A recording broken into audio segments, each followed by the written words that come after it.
Webinar is now streaming live on YouTube.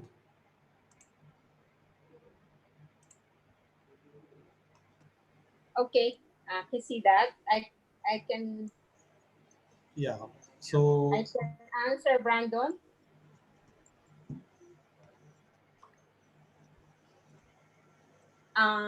Brandon is asking if there is a link for the Facebook Live. Yeah. it is now live on YouTube. On the screen, if you see live on YouTube, Brandon the is asking if the down arrow, if you okay. click, you can copy the stream link. So I can just post it for Okay. all. I'm just putting in the chat box. Okay. Okay. Very good. Thanks. Yeah, you can see, you can get it from the live stream there. Okay. Good. Good.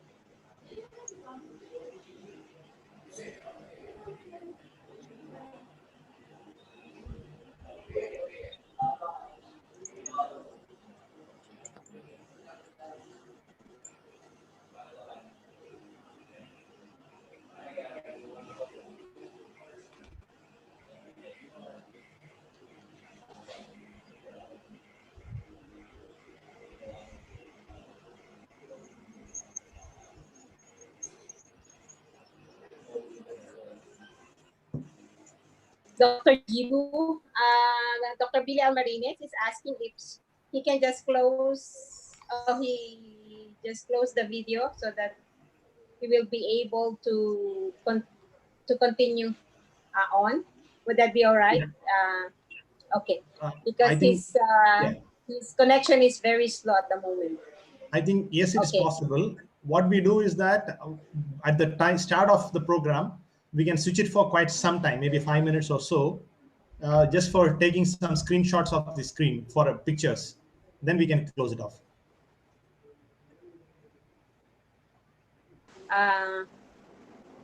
Initially, when the program starts, we can have camera of all being on for 5 minutes. Then later on, we can just switch it to the speaker mode.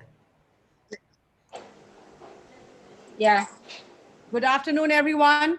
I just now tried Dr. Enriquez, and she's going to confirm her Zoom link very soon. And I'm trying to contact Dr. Munoz on Viber, but she's not picking up the phone. No, Dr. Munoz is asking, Prof. Munoz is in. Oh, wonderful, wonderful. So that's fine. Okay. Dr. Enriquez is going to confirm in a few minutes. Dr. Janet, are you there? Right. I'm a little bit relaxed now. Good.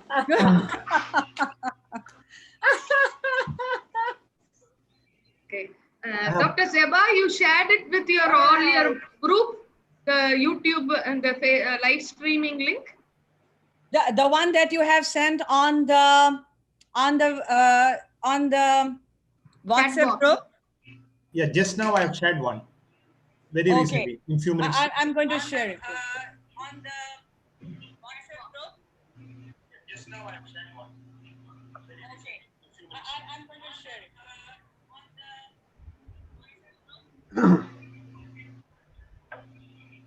Dr. Alam and everyone, good afternoon. Can you hear me clearly?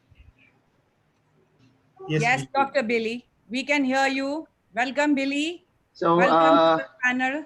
I would just like to clarify what I asked earlier through the chat.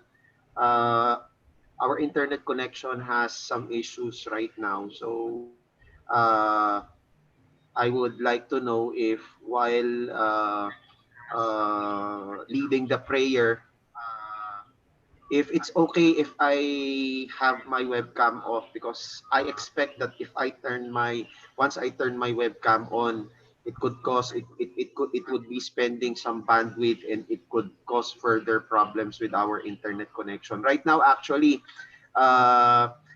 the audio, your audio actually comes as a bit choppy here from my side. Okay, I think if that's the case, then that's okay. Thank you. Yeah, welcome. I think Dr. Nose is asking me, she onto the correct link she was already in.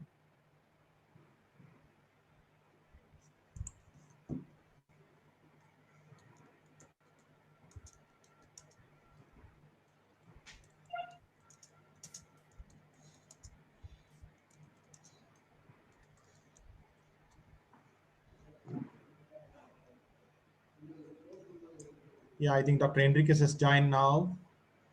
Yes. Yeah. Hello, Dr. Hi. Nan. Welcome, Dr. Enriquez. Hello. I'll switch my video for a while. Now I'll just close that. That's fine. No But worries. I'm on. Okay. We just wanted to confirm that you are there. That's all. We had a couple Okay. of heartbeats missed because we were not sure whether you got the link or not. So now Okay. you are there, so we are happy. Okay. So just a while.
Check.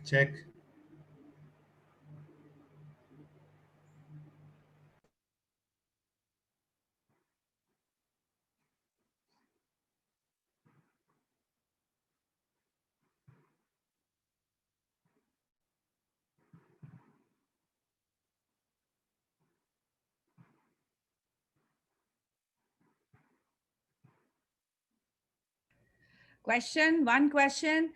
The live stream, I simply share this on the Facebook, or do I create a live event and then share an encoder? You can directly post that link, which is already live now. Okay, thank you. To make it attractive, you can post in any way. Whatever text that you need to write, you can do that. Okay, thank you. Yeah, welcome. Dr. Jibu, there's a chat message from Munoz that she cannot hear anything. The video and mic on my part are not working. I can't hear anything. The video and mic on my part are not working. Oh my God. What is that? Uh,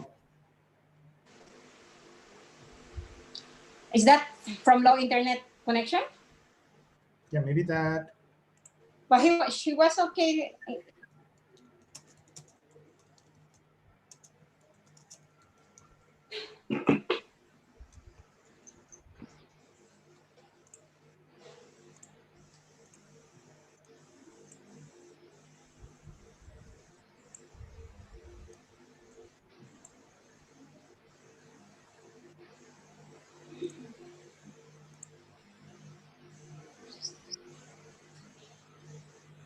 Terus kita rubung. Ay.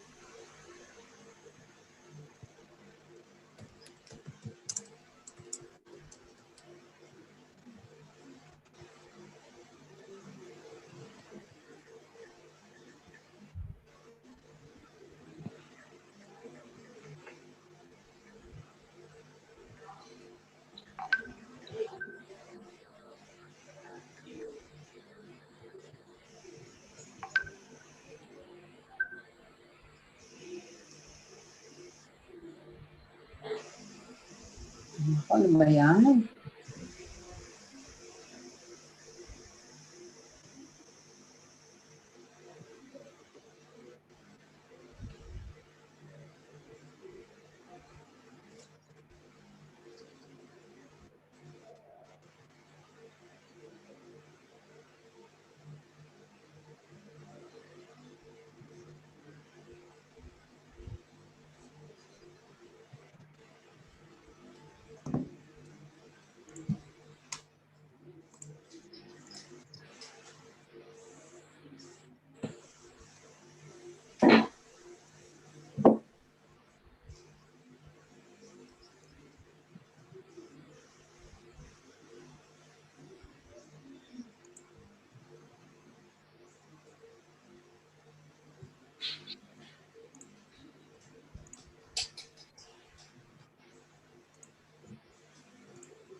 Anak, mami sinamitin na.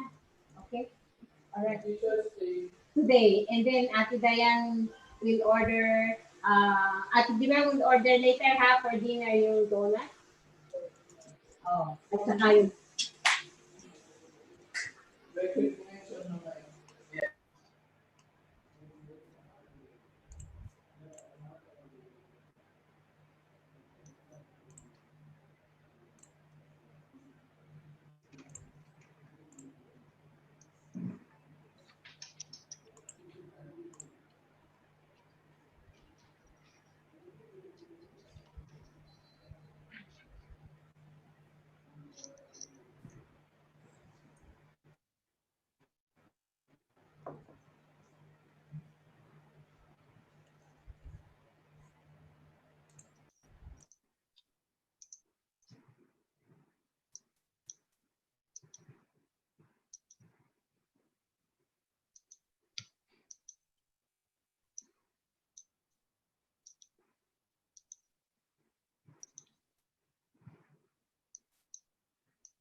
Okay.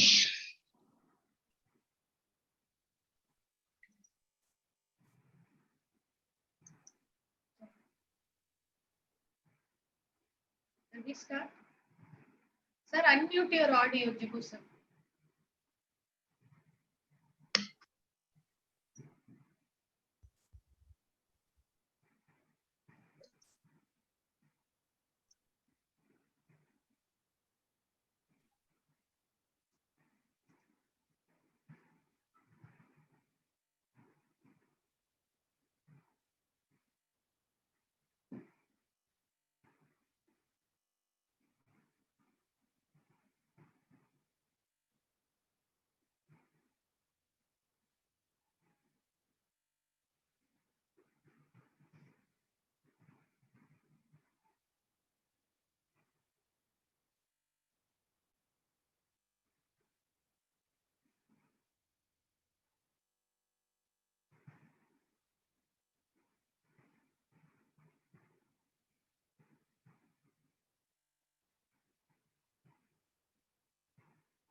So we are starting the program in a short while from now. We are expecting our dean also to join now, and we'll be immediately starting with it.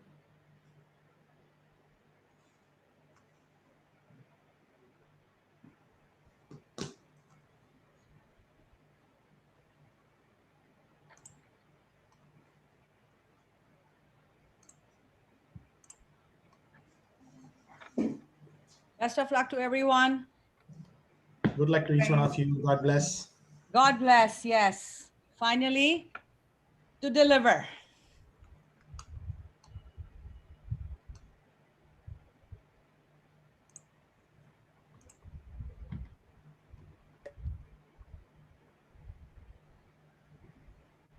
God bless and good luck, everyone. Yes, thank you, Dr. Ramalin. Wish you the same. Wish you all the same.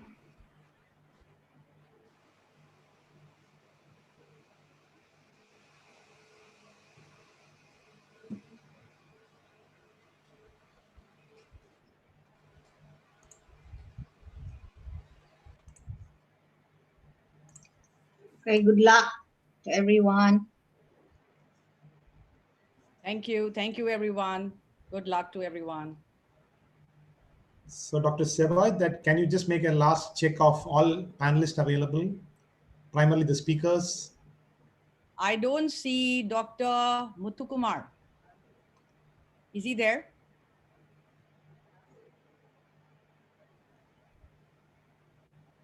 I see Dr. Enriquez. I see you. Dr. Munoz is having a little issues, but please do not get nervous. If there are some issues, I will change the sequence. Dr. Janet, please make sure Dr. Muthukumar is there. Yes, so he's there. He's there. Oh, I can't see Kumar him. is there. All right. He's there. Okay, good, good, good. Just in case there is some technical issue, It's I'll mentioned as immediately MSA Muthukumar. MSA Muthukumar. MSA Muthukumar. Yes, yes. He's there. Okay. In case there is going to be some technical issue, I will change the sequence and immediately write in the WhatsApp, because Okay. that's much better. This is going to be between us, rather than posting on the chat. Okay.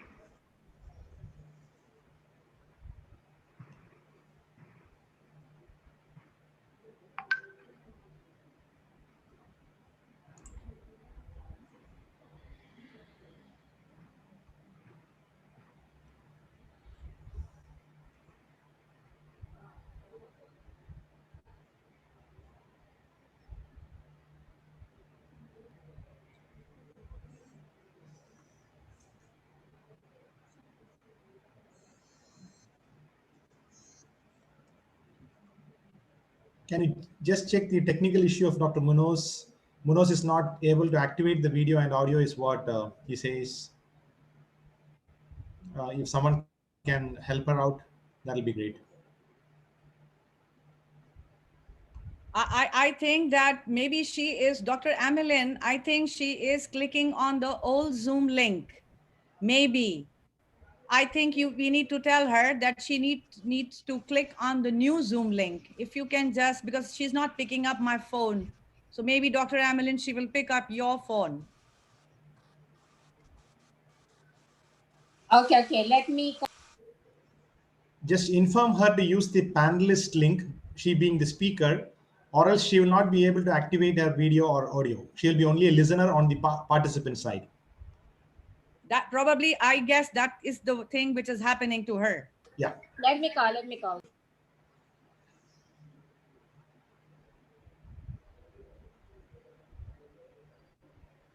Can we start? It's already 1:36.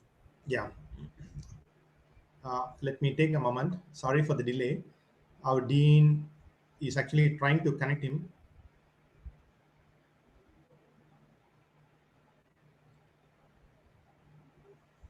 I'll call after we start. Okay.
So may I request each one of you to have your video on for the opening remarks.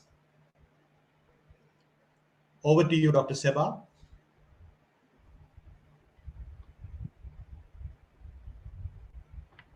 On behalf of the De La Salle University, Philippines, and the Karunya Institute of Technology and Science, India, I, Zeba F. Alam, is your MC for today's International Symposium.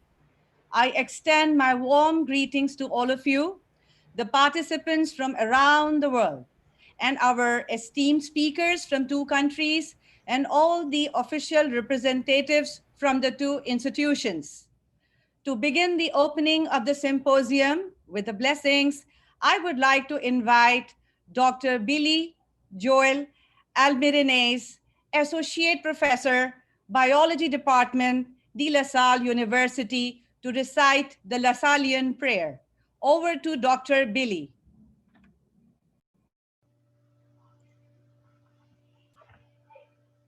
May I ask everyone, let us all pray. Heavenly Father and Almighty God, we praise and worship you, for you alone are worthy.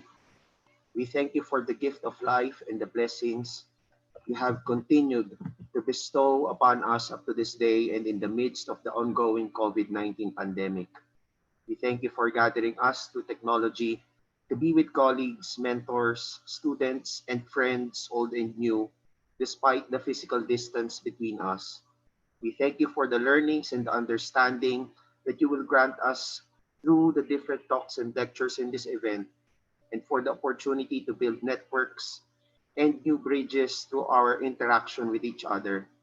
Please forgive us of our sins and transgressions, and may you make us worthy to receive the blessings you have prepared for us today. Please bless and lead our esteemed speakers, moderators, organizers, and hosts, and please use them so that we may better understand and appreciate your great works in our lives and in all of your creation. Please open our hearts and our minds so that we will be able to better understand and appreciate your will for us through the talks in this event. May everything we do today in this event be all for your glory and honor. All of these we ask and pray in your precious and most powerful name. Amen. To all Lasallians and fellow Christians, join me as we say, I will continue, O my God, to do all my actions for the love of you. Saint John Baptist de La Salle, please pray for us. Leave Jesus in our hearts forever.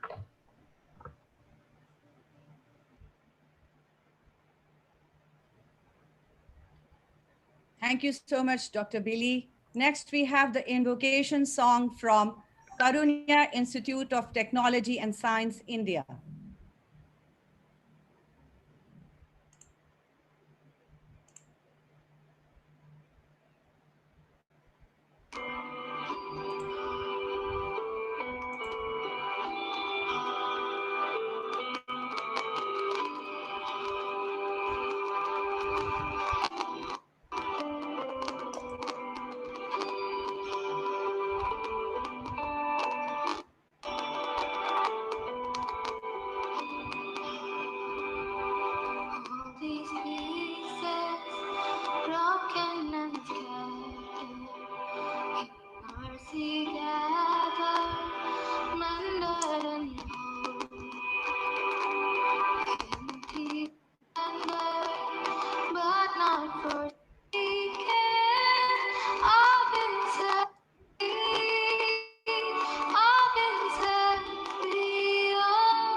Ladies and gentlemen, Albert Einstein said that there are three rules of work.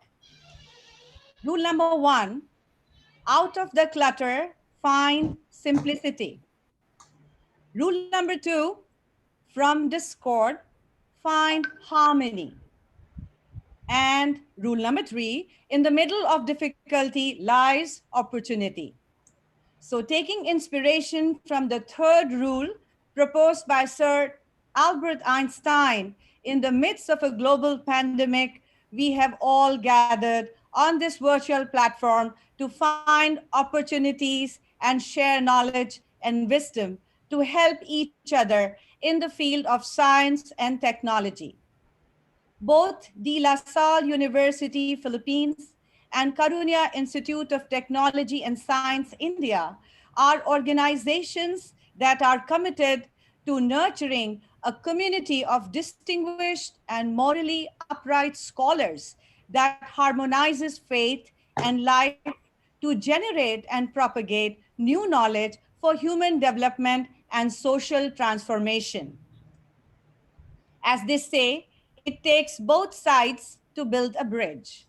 Hence, the joint hosting of this international symposium by both institutions is the first step towards this goal. This international symposium aims to establish and provide a platform for the international scholars and academic community from different parts of the world to share their innovative ideas, knowledge, skills, and expertise in pursuit of finding sustainable solutions using natural products. Now, I would like to request Dr. Sejin Kurian, the Dean, School of Agriculture and Biosciences, Karuna Institute of Technology and Science, India, to deliver the welcome speech. Over to Dr. Sejin Kurian.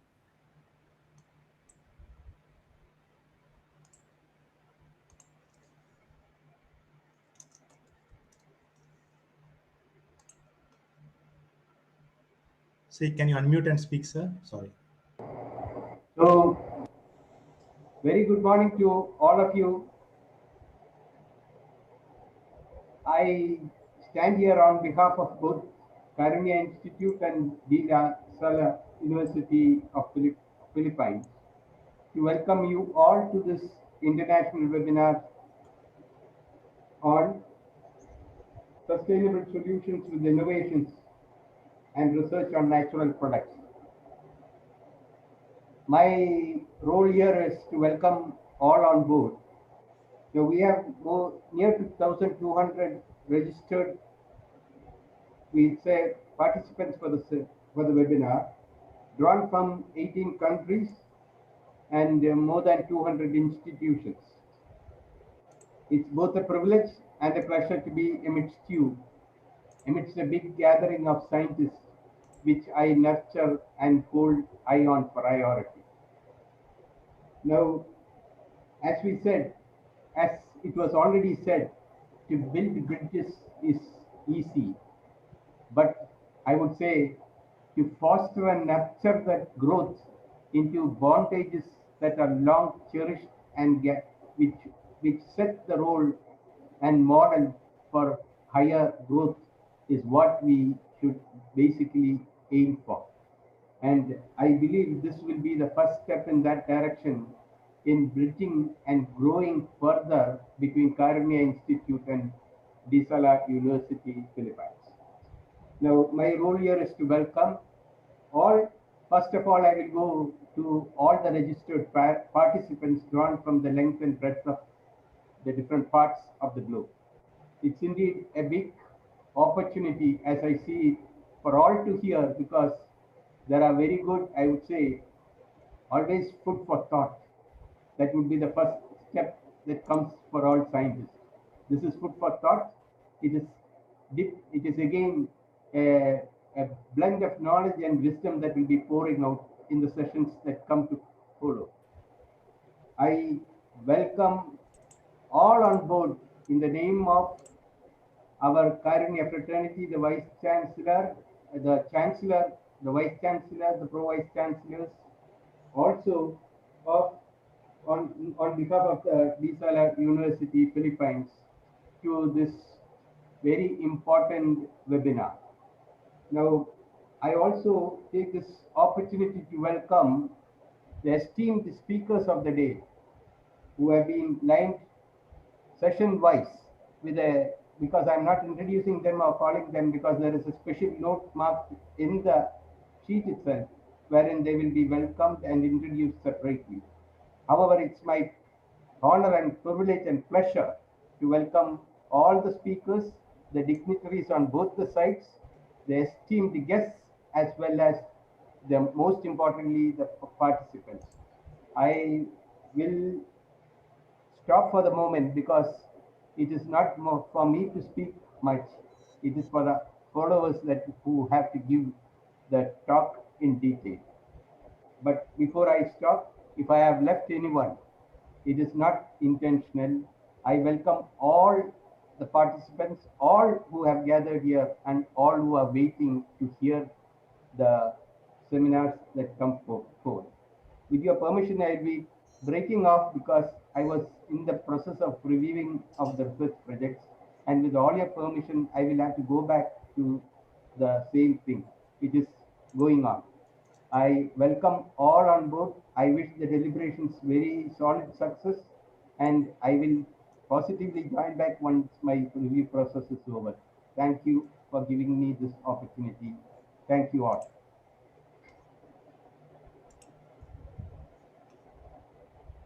Thank you so much, Dr. Sajjan Kurian.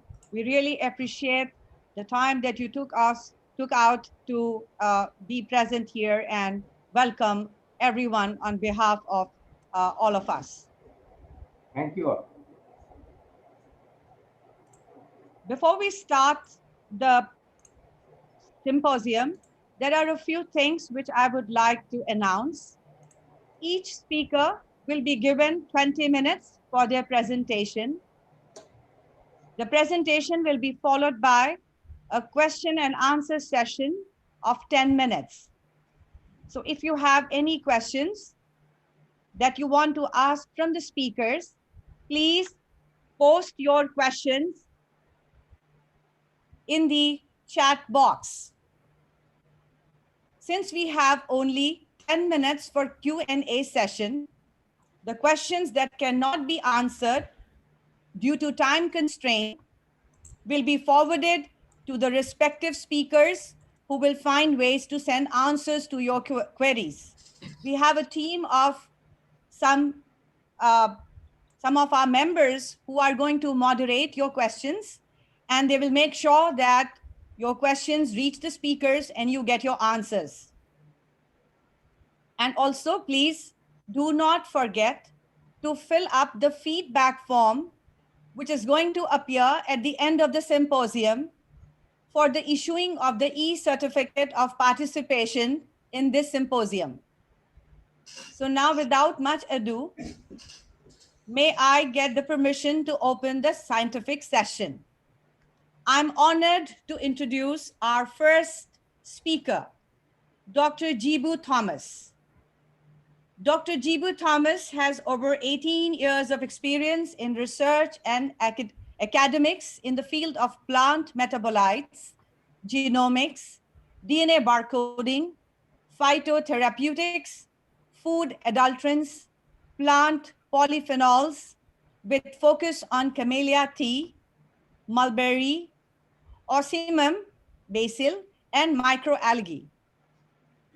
He is the recipient of Achievers Award, Best Researcher Award from various institutions and academic bodies, besides being the recipient of the prestigious Young Scientist Award from the Department of Science and Technology, Government of India.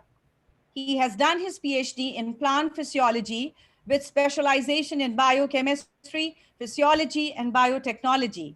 He has, to his credit, an impressive number of published papers in research journals, 4 patents, besides being the editor of 5 books with ISBN numbers.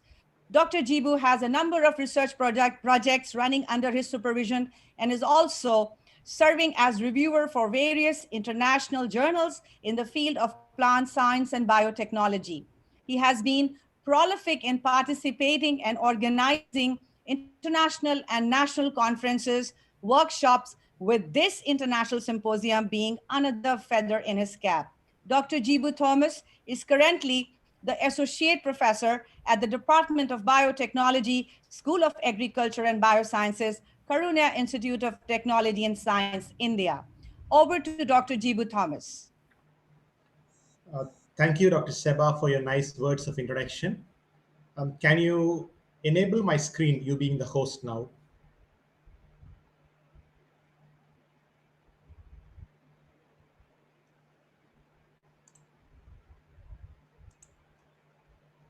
You can just click screen share. On to the right of it, who should share the screen is given there. Or you could make me as host now. Just click my name with 3 dots, right click and make me as host.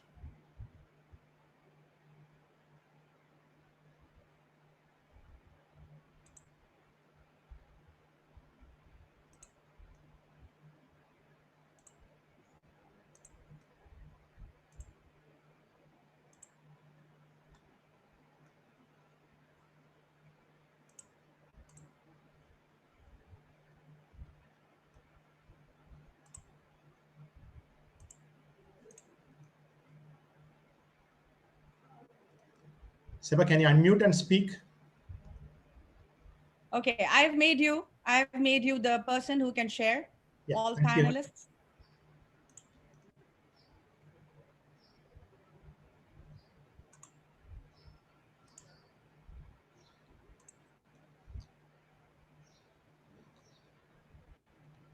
Sorry for that technical difficulty. Hope my screen is visible to you and I'm audible from my end. Can you just check and confirm me, please? Yes, you are. Go on. Thank you so much. It is indeed a great joy for me to be a part of this international webinar jointly organized by Department of Biotechnology, Karunya Institute of Technology and Sciences, Coimbatore, and Center for Natural Sciences and Environmental Research, Censor, De La Salle University, Manila, Philippines. And thanks for the opportunity that the organizing team has given to me as a first speaker in this regard too. My topic for the next 15-20 minutes of discussion will be on plant polyphenols. Its properties and applications will be my part of introduction. So being the first topic, I'll be rolling out in general, in brief, what polyphenols is all about, which are the rich resources of plants we have with regard to this property, and what could be the therapeutic potential these plants actually possess. And later on, we'll be listening from other speakers on how this could be used on various other aspects too. So without a delay, I'll be moving on to the first intro on my topic. When we consider a plant by itself, we have different things coming into the mind. And when I discuss about polyphenols, it is normally been denoted as secondary metabolites. When I say it is secondary, you should always know there is something primary. The primary metabolites are the biochemicals which are synthesized by the plant for its growth and metabolism. So when we look into plant metabolites, in specific as polyphenols, they are a group of wide diverse compounds which are secondary in its importance. When I say secondary, these are the compounds which are synthesized by the plants with specific applications for the plant itself. Normally being synthesized by the plant as a defensive mechanism. When they are being aggregated by pathogens, when they are being exposed to extreme temperature or extreme biotic or abiotic conditions, the plant stimulates itself through a special pathway. Thereby, these metabolites get synthesized in the plant. And secondary metabolites or plant polyphenols are known to the scientific communities for a wide range of years, where people started exploring them, identifying them, looking for various potentials of them, and this becomes a subject of interest to many people themselves. Again, when I say plant polyphenols, they are wide in number, they are diverse in its nature, in its biochemical structure, in the chemical formula, in its functions, so on and so forth. So I'll be trying to give you a brief intro on what these plant polyphenols are, with a specific reference to 1, 2, or 3 plant which I was or our team were researching in the last 2 decades of time. Again, for the interest of the people, we have good number of plant polyphenols available in different plants for specific reasons. And now when we move on to an specific diets rich in antioxidants, these polyphenol rich plants are now widely being looked for or preferred. So we had wide number of vegetables. We also have good number of appearable fruits, which has got wide diverse colors. Then tea that we drink being one another plant of interest. The chocolates that we take, they are also rich in these polyphenols, and many beverages too. So on my screen, I have just given few examples which make it picturesque. We have mulberry there, which I'm going to speak about that. We also have tea on the right-hand corner, the camellia species, which I'll be discussing for some time. And we have other plants or fruits like blueberries, the grapes, the almonds, the chocolates, so on and so forth, which are known to be plants of importance with regard to the plant polyphenols. So the next few minutes of my discussion will be primarily focusing on 3 different plant species, one being the tea Camellia sinensis. You see on the picture on the left corner, you can see my cursor rolling on it. There is also mulberry on the top, the appealing mulberry fruit, which will also be a part of discussion for some time from now. We also have the tulsi, the Ocimum species, or the holy basil that we call it to be on the Indian context. So these are the 3 different plant species which I'm going to discuss in some time from now. And I will also be giving you the introduction about the plant as I come to that in some time from now. Before I get into the plant, I would like to give you a brief introduction on where the whole material for today's discussion have come from. So our team have researched over the last 15, 18 years on all of these plants, the tea for primary, then we also have mulberry for some time, we also have Ocimum for some time, and now we are venturing into a newer topic, which we call it to be as microalgae, which has also been discussed or introduced from some time from now. So I'm just showcasing the intro of some of the literatures that we have generated, which has been published in some of the Elsevier or Springer or Science Direct journals, which you could always refer it for secondary referencing when as the talk gets over. So this is all about one literature on how the flavonols, which I'm going to discuss from some time in tea, which actually gets its dynamics over the time it matures. With regard to identifying a superior quality clone or a tea germplasm, I'll be also referring to a paper from our group, which was published in the journal called as Food Chemistry. One of other literature will be from our team, which is again catechin and the catechin fractures. We call them as biochemical markers to identify the diversity of Indian or the South Indian tea itself. Then we have one more reference from mulberry, which I'll also be discussing from some time from now. One another mulberry-based extract for fatty liver disease, which we have studied on the rat models, will also be discussed. Some anti-cancer property, which could give a lead line on human cancer cell line MG63 will also be discussed or referred to.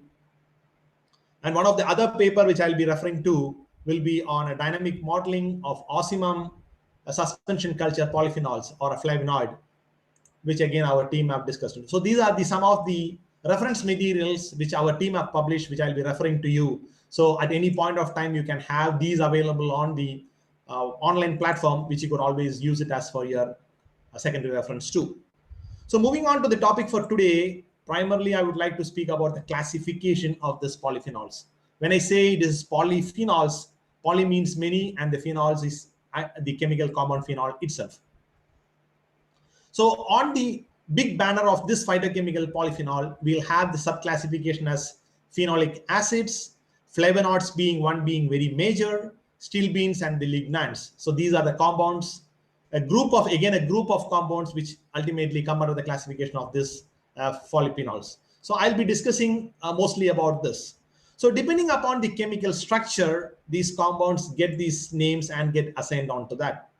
So the major flavonols, primarily the quercetin or the camphorol, which has got the structure, the chemical structure. You can see the basic skeleton, which I've seen it to be the two benzene rings, which are being connected by one another benzene ring, thereby giving you the structure of this flavonols. And you can also see two basic skeleton coming together to have the flavon ring. Again, you also have a different class called as isoflavones. You can also see the positioning of these functional group, either O or an OH group getting added along with that, and thereby giving a different chemical structure. Again, flavones are also being shown here, and the anthocyanins and chalcones. So the only important parameter I would like to discuss at this point of time with the participants are that these, when the basic skeleton changes, the functional property of the polyphenol also get changed. And these chemical components get synthesized in the plant depending upon the need. When they get exposed to an adverse conditions, as a resistive mechanism, they get synthesized in the plant material. So when I again take you through flavonoid, which would be mostly my talk of interest, you will have different classes like anthocyanins, chalcones, flavonoids, flavones or flavon-triols, flavonols and isoflavones. But during my presentation, I will not be able to have time to cover up on all of these compounds, but so primarily I'll be focusing on flavonols, primarily giving some insights on compounds like quercetin, myrcetin, rutin, or camphorol.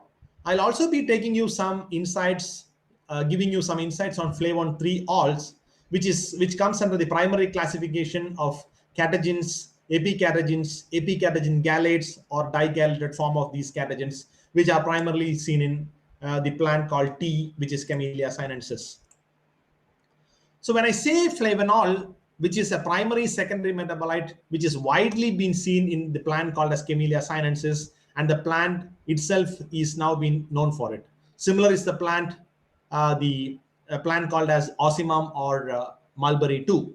So the example of these flavonol compounds are, we have camphorol, myrcetin, and quercetin, which are again known for wide therapeutic applications. These are the plants being known for wide applications. So a lot of studies are being done in animal models, cell culture studies, giving importance on how this plant could be explored for it. So my objective of introducing this subject to you is enabling more participants to take up these plants as a source of plant polyphenols, to take up diverse studies working in animal models or working with cell culture studies. You can even work on the extraction part of it. Thereby, this gives you lots of interest on the biochemical or a biotechnological part of it.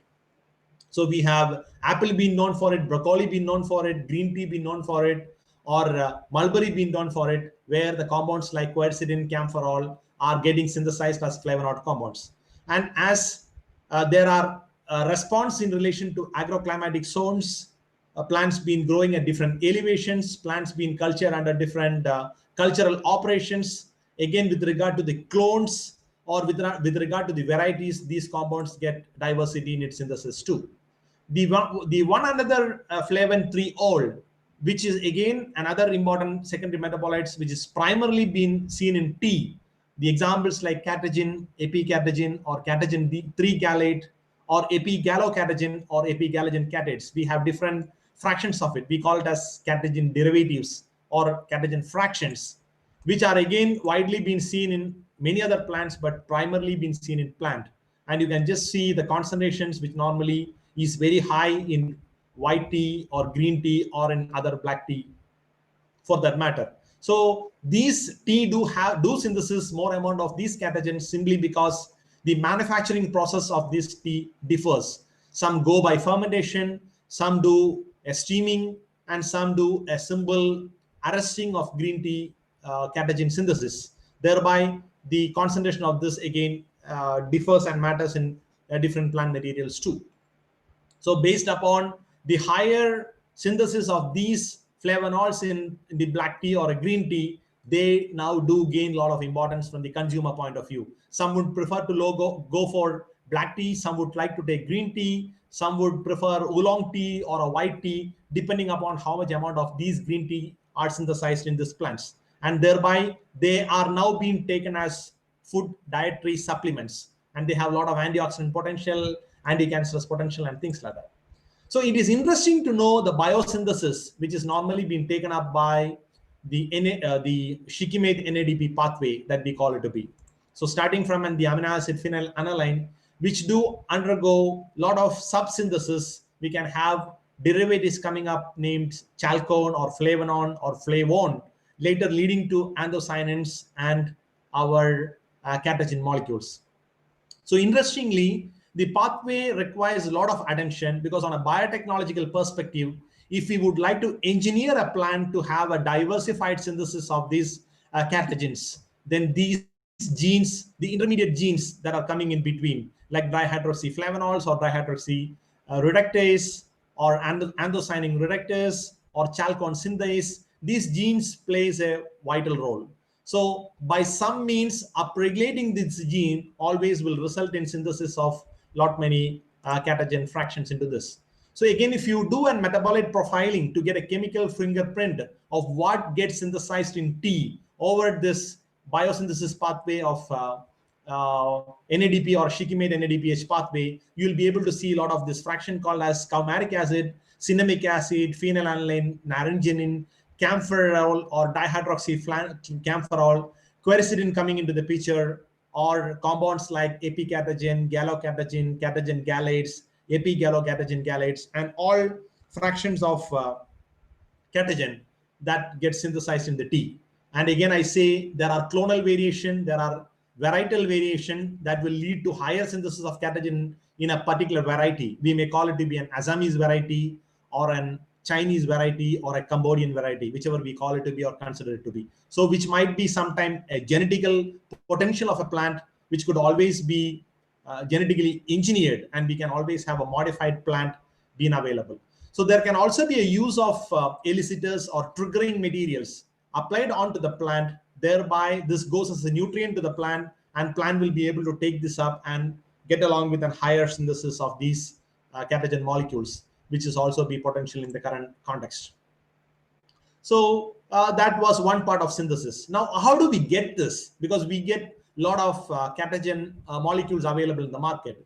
So the simplest method of extraction in all these flavonols or flavonotriols, either from tea or from ocimum or from mulberry or from microalgae, it's going to be the same. Mostly it is liquid extraction or a solid liquid extraction. So biomass could be harvested, or a plant leaf or a flower or a fruit could be extracted, shade dry it, then extract it using different solvents. We have a different solvents for that matter. We can use always a polar solvent or a non-polar solvent or a blend of it, and then use by a Soxhlet extraction or an automated extraction processes, we'll be able to have these molecules being extracted from it.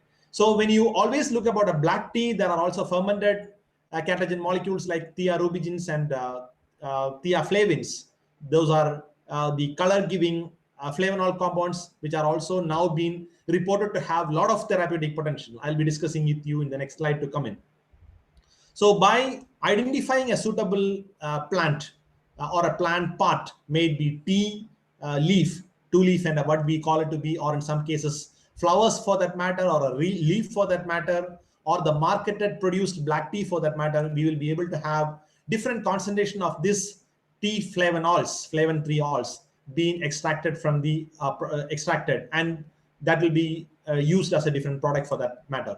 Similarly, when you see the health benefits for this, it is always reported to have antibacterial, anti-cancerous, anti-inflammatory.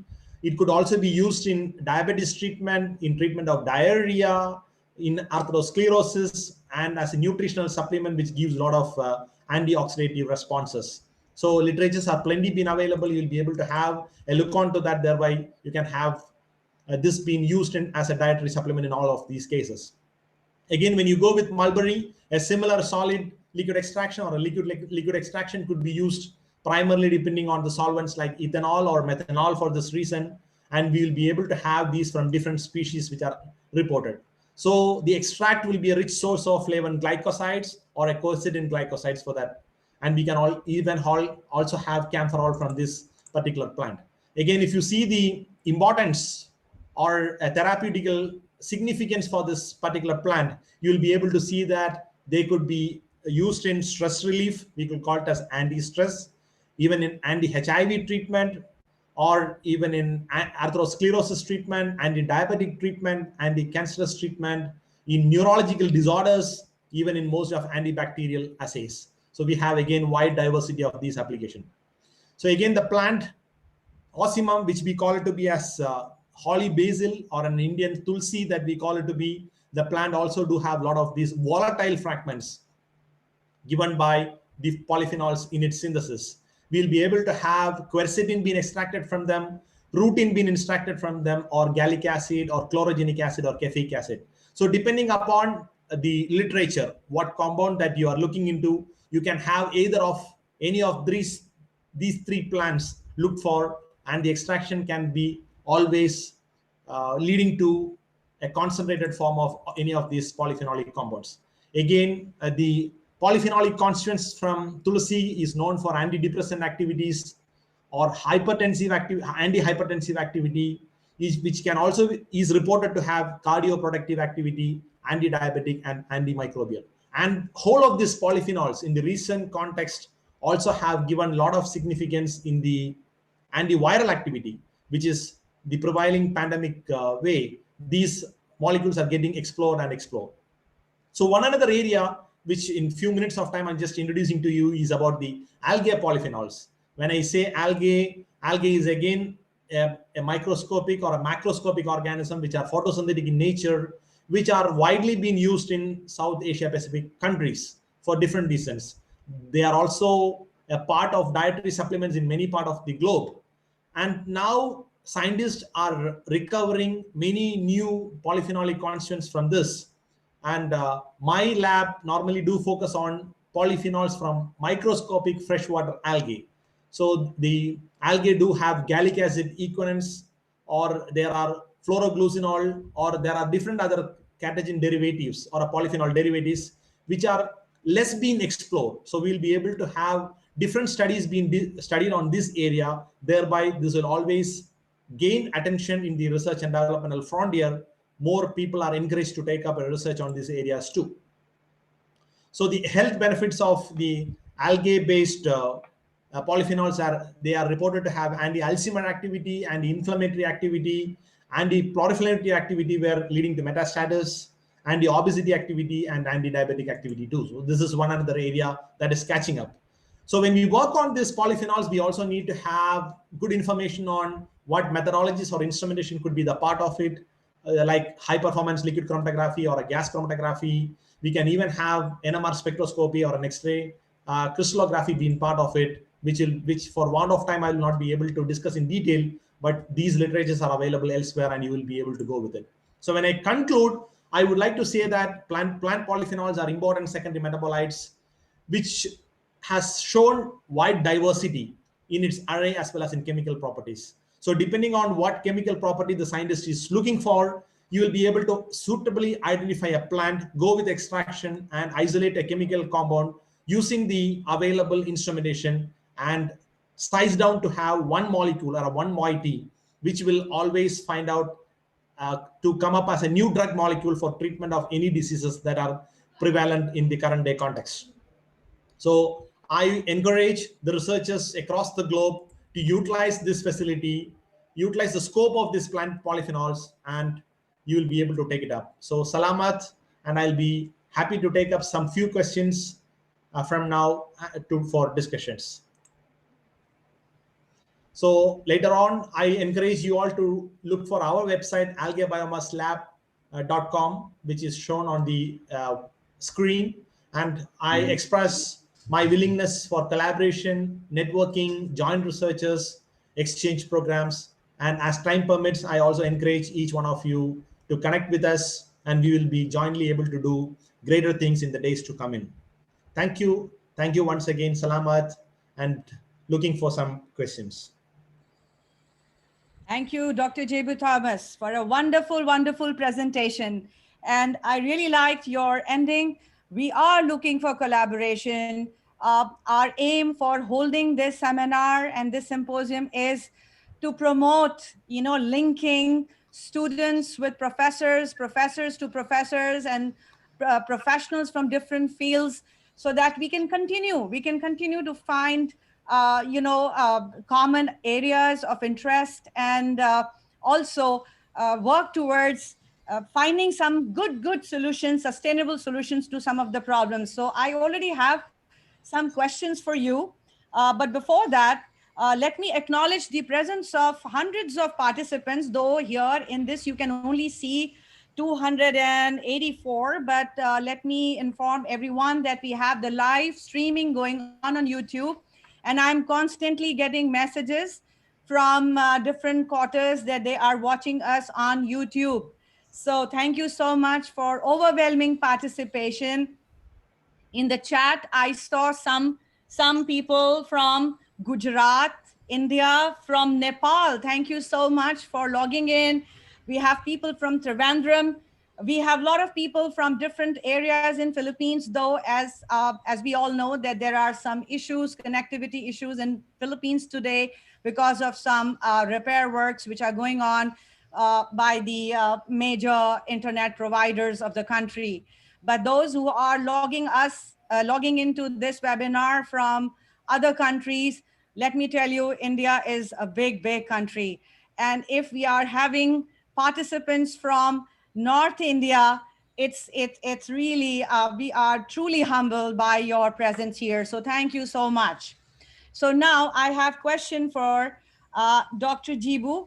So the first question is from Sudipta Mondal.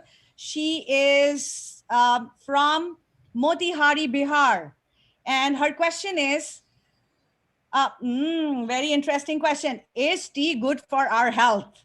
And can you deeply explain what is flavonoids? I think a lot of people would like to know more about it. Okay. So thank you. Thank you. Indeed, it's again great joy to know that, as Dr. Seba mentioned, we have a lot of participants listening to it, and thanks for it. To be back on the question, is tea good for health is a question that has been asked. There are several hundred reports reporting in scientific literature that tea, primarily green tea or a black tea, is good for health. Good for health in the sense they are rich in antioxidant-rich polyphenols, as I mentioned, a class of flavin 3-ols, coming under the category of catechins and its derivatives. In simple instance, we can say catechin or epicatechin or epigallocatechin or epicatechin galates and so on. So we have different fractions of it. And there are a lot of scientific studies being carried out in this regard to prove that the catechins are good for health. Simple example I could give is always only on the free radical, then cardiovascular disorders or cholesterol or lifestyle diseases like diabetes or cancer, different forms of cancer being part of it. And it was reading to have this been explained to on a greater context. Thank you. Thank you, Dr. Jebu. Another question from Meenakshi Manohari. She's asking, does diet affect the absorption of phenolic compounds? Okay, that again is an interesting question which requires a lot of debate. But from my small experience, which I have, I would like to say the form of polyphenols or the derivatives that gets into the diet is also dependent on the diet that we take to make it available. The terminology that we call as bioavailability of the molecule. Again, one example I would like to quote is with regard to the tea catechins, the way that we take it. If you take it as a green tea catechins or a black tea catechins, the bioavailability of these catechins is much higher rather than taking it as a milk tea, because Indians do have a practice of taking milk tea, which is the tea added with sugar and milk.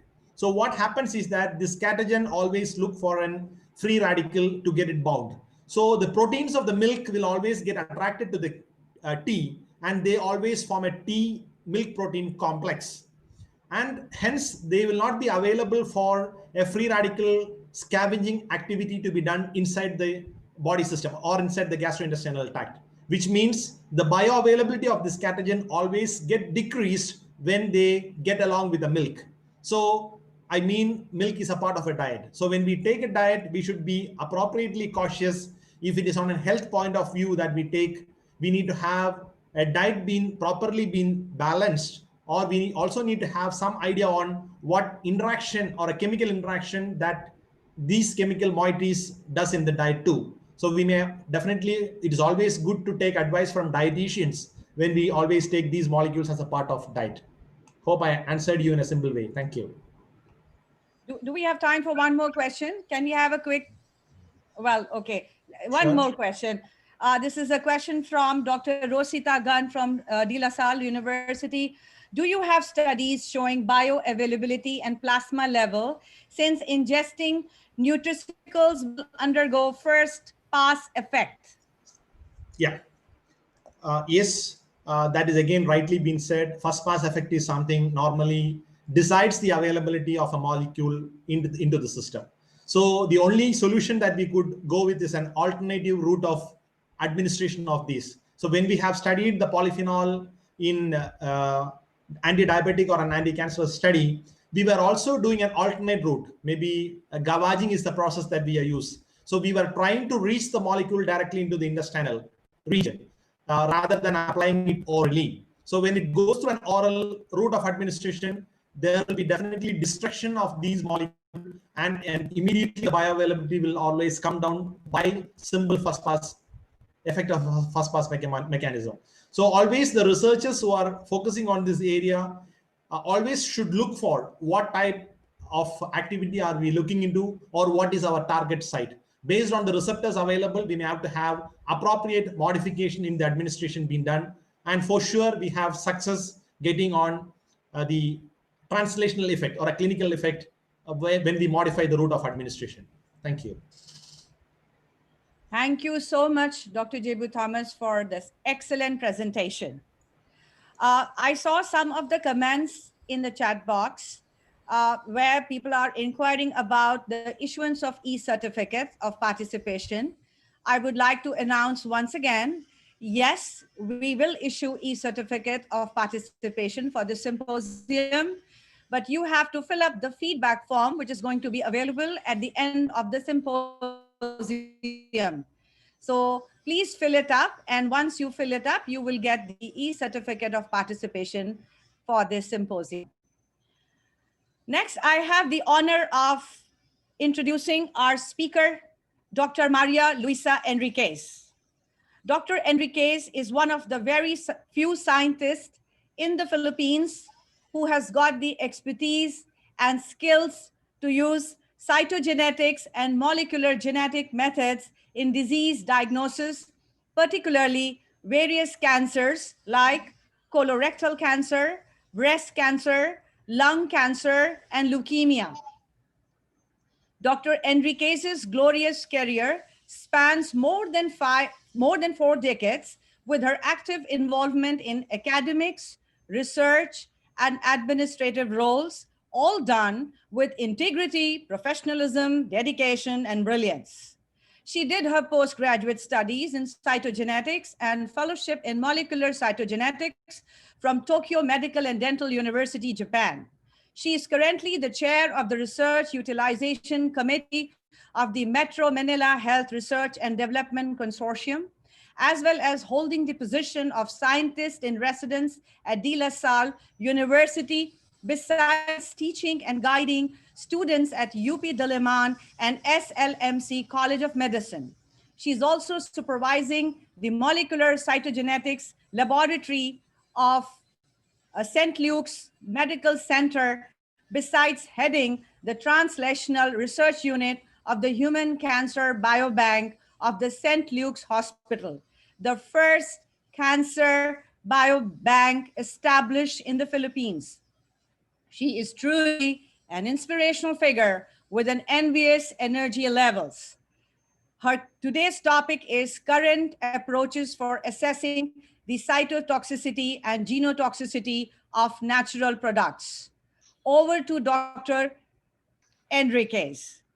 Dr. Jebu Thomas, we have more questions for you, but we do not have time answering. So these questions are going to be directed to you, and all the participants who have asked the question, you will be, Dr. Thomas will answer your question separately. Over to Dr. Enriquez. So can I have the share screen?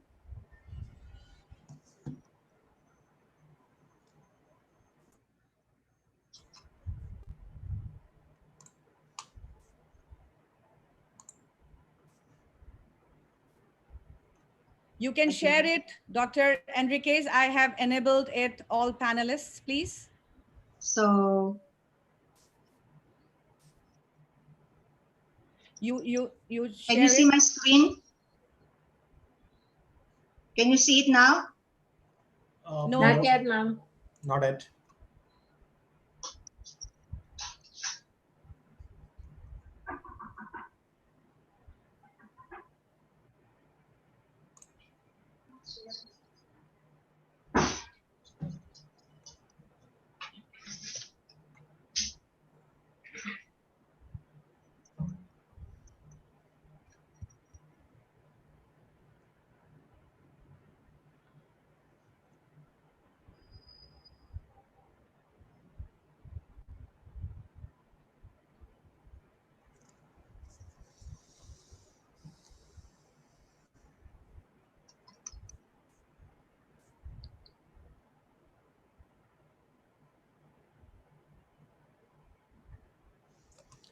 Okay. Yes, yeah, it's It's visible. okay. Yeah. We can see now. We can see. Okay. So good afternoon, everyone, and thank you for this opportunity to talk in this webinar. And again, thank you for all the organizations who made this possible. Unlike Dr. Thomas, I'm not going to discuss any research output except for a few presentations that we have that will support my talk. I'm going to, the topic now assigned to me is the current approaches for assessing cytotoxic and genotoxicity of natural products. So my talk is on 3 parts. First, I will describe how we do natural products research in De La Salle. And the second part would be on 3D cell culture. And the last part is on imaging. So natural product research at the LSU is actually a collaborative effort among the departments, especially of the College of Science. And it involves the Department of Biology, Chemistry, and Molecular Science Unit Lab of Sensor. So this is a team of dedicated researchers involving students, faculty, both graduate and undergraduate levels. So the research team has produced numerous research publications in ISI and Scopus journals. So cytotoxicity is simply defined from many sources. It's a method to measure dead cells. But in some cases, it is also a measure of some cellular or intercellular structure, loss of some cellular or intercellular structure functions. So cytotoxicity assay may involve qualitative methods as well as quantitative methods. At De La Salle, we do our NatProd research basically on cell lines. There is less ethical issues and it's easier to handle. So these are some of the cell lines that we use, and these are all available at the American Tissue Culture Collection. So cell line for colorectal, for breast cancer, for leukemia, whether it's chronic or it is acute. So we used to test, up to now, we test the cytotoxicity property or genotoxicity property of natural products. And natural products are any organic compound synthesized by living organisms, either by primary or secondary metabolic processes. And we can classify them based on their biological function, right? Whether it's antimicrobial, it is anti-apoptotic, or it's anti-proliferative. And usually we use, the materials that we use come from vegetables, fruits, mushrooms, fungi, and other microorganisms, and of course, other materials. But the substances that we actually study in cytotoxicity assays are the secondary metabolites, not the primary metabolites. So these are compounds that are not needed by the plant to survive, but they are produced by the plant for other functions like social signaling molecules or for competitive weapons to protect them from predators. And of course, plants that have these properties have an evolutionary advantage. Many, of course, of these functions are still unknown. So from the many publications that the group had, we usually focus on nut rods from vegetables, which could be glucosinolates, phenolics, or alkaloids. So to be able to study the cytotoxicity property of these extracts, we need to use markers. And in cytotoxicity assays, usually when the extract or the drug for that matter is treated to the cells, the first result is the effect on the membrane integrity. And usually the membrane is destroyed, and this will lead to the leaking out of substances inside the cytoplasm into the surrounding area. And in some cases, you can use dyes that are not permeable to viable cells, but now can enter dead cells. So this is just a table, and I think everybody knows this. We usually use only Presto Blue or Alamar Blue, a resazurin-based dye. So this is usually the flow. There is an extract that you want to study, a chemical profiling, and then there is the identification of the phytochemicals in the nut rod, the natural product, whether it is crude or semi-crude, and if it is how do you call this? If it is really a particular product, usually they can be analyzed using NMR. Then we go to cytotoxicity assay, and of course we do the usual procedure of determining the IC50, so forth and so on. And then the genotoxicity assay. And then in some cases we do molecular real-time PCR, the quantitative real-time PCR, to complete the whole cycle. So from the chemical profiling to the cellular basis to the molecular basis. So I will not go into the detail, but these are what we use in the lab. And of course, there is the microplate reader that can be used for the absorbance or the fluorescence measurement. So maybe you will ask, why are we using Presto Blue and not MTT? So the recent articles will say that Presto Blue or the resazurin-based dye are more sensitive than MTT. So as I said earlier, we also used real-time PCR to monitor the expression of genes like the CFOS and the CJUN. Usually this is done prior to treatment of the secondary metabolite and after the treatment of the secondary metabolite to check whether there is a change in the expression of these genes. So the genotoxicity assay that we are using most of the time is the COMET assay. So this is a single cell gel electrophoresis, and it's a very popular assay now being used. And because it's easy, there is a software assistance, and it's very visual. You can see the cells, single cells, now under the microscope. So the assay can detect DNA damage at the level of single cells. So these are the basic steps of COMET assay, but I don't have time to discuss that. But very important here is the pH in the experiment to be able to measure the breakages in the DNA. So the parameters used are COMET tail length, the percentage DNA in COMET tail, and the tail moment. So maybe the next figure will tell you that in normal cells, so of course this is already treated with a dye.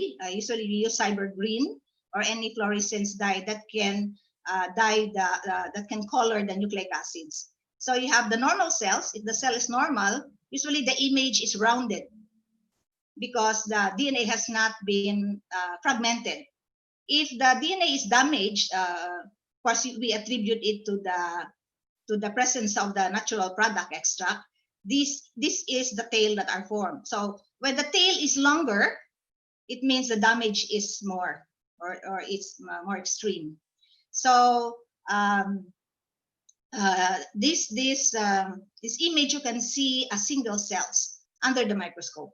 So you can count it, and you will see how many are rounded and how many have tails. So there's a software for this available. There are free softwares for Comet assay. So this is the head of the image. So, and then of course, as the DNA is migrating, the tail is going to be formed. So these images have tails. This one are mostly normal cells. So this is a paper that we published. We used the extract from radish, so Raphanus sativus. And these are different cell lines treated with the extract. And the extract was most damaging to MCF7 breast cancer cell line. And this was published and in fact won a first place in the research poster competition at the national level. So I'm happy that the time that we introduced the Comet assay, people got noticed and appreciated, the visual images and easier to understand cytotoxicity parameters. So there are 2 other papers that we were able to publish. And as early, we introduced the Comet assay actually at the LaSalle in 2009. And up to now, there's another paper that also won another award in an oral research competition at the national level. And this time we use alugbate. I don't know if you are familiar with the green leafy vegetable. And we call that Basilia alba. So this is another assay, which is actually my field, but I'm not going to discuss it. What we do in the lab is to induce breakages with an extract. And if this is a normal chromosome, you will see it. The morphology is intact. But if your extract, like a drug, can induce strand breaks or double strand breaks, the chromosomes will look like this. So there will be breaks, there will be gaps into your chromosomes, and you also can count this. So the second part is the new approach in cell culture, which is a 3D cell culture. Nowadays, we routinely do 2D cell culture. And of course, we have a limitation in the 2 dimension given by your flask and your petri dishes. And researchers have claimed that this kind of conditions is actually not very near to the in vivo conditions of cells in the real world. So it is an unreliable predictors of in vivo drug efficacy and toxicity. So if you're doing natural products, there are very many limitations because we are doing the 2D cell culture. In 2018, with the help of Corning, we were able to organize an organoid cell culture seminar as a post-conference activity of the Philippine Society for Cell Biology. We had limited participants then, but we were introduced to the 3D cell culture. And many researchers and papers now claim that the 3D cell culture is truer to the real environment of the cells, because you will allow the cells to grow and interact with their environments in 3 dimensions. So the cells can grow in all directions, and if you treat them with a natural product or any drug, you will see the response very differently when it is in the 2D cell culture. So the method allows a very good, provides a very good environment for the growth and proliferation of cells. So the 3D cell culture is either a scaffold-based 3D cell culture or a scaffold-free 3D cell culture.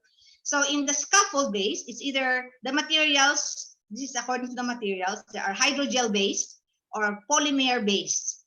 So in either way, the technology provides the cell a place to grow in 3 dimensions. So these are the gels, which are contains a lot of water, and it's a network of polymers, so they can be made up of natural or synthetic materials. And the polymers are hard base support. Nevertheless, they can facilitate the exchange of oxygen and nutrients and in the cell culture. So this is the images that are provided. Got this from the internet, examples of scaffold structure, and in these spaces here will lie your cells. So the cells will be able to have a three-dimensional space for them to grow. There are scaffold-free 3D cultures, and in this case, there are no scaffolds, and the cells are made to float in your medium.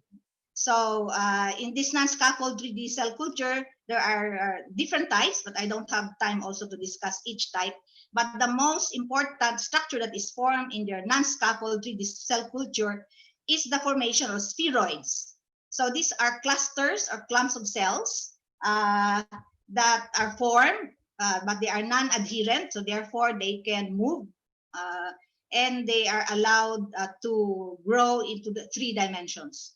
So these are examples of spheroids under the scanning electron microscope, and this is what we see, very different from what we see in your petri dishes and in your flask.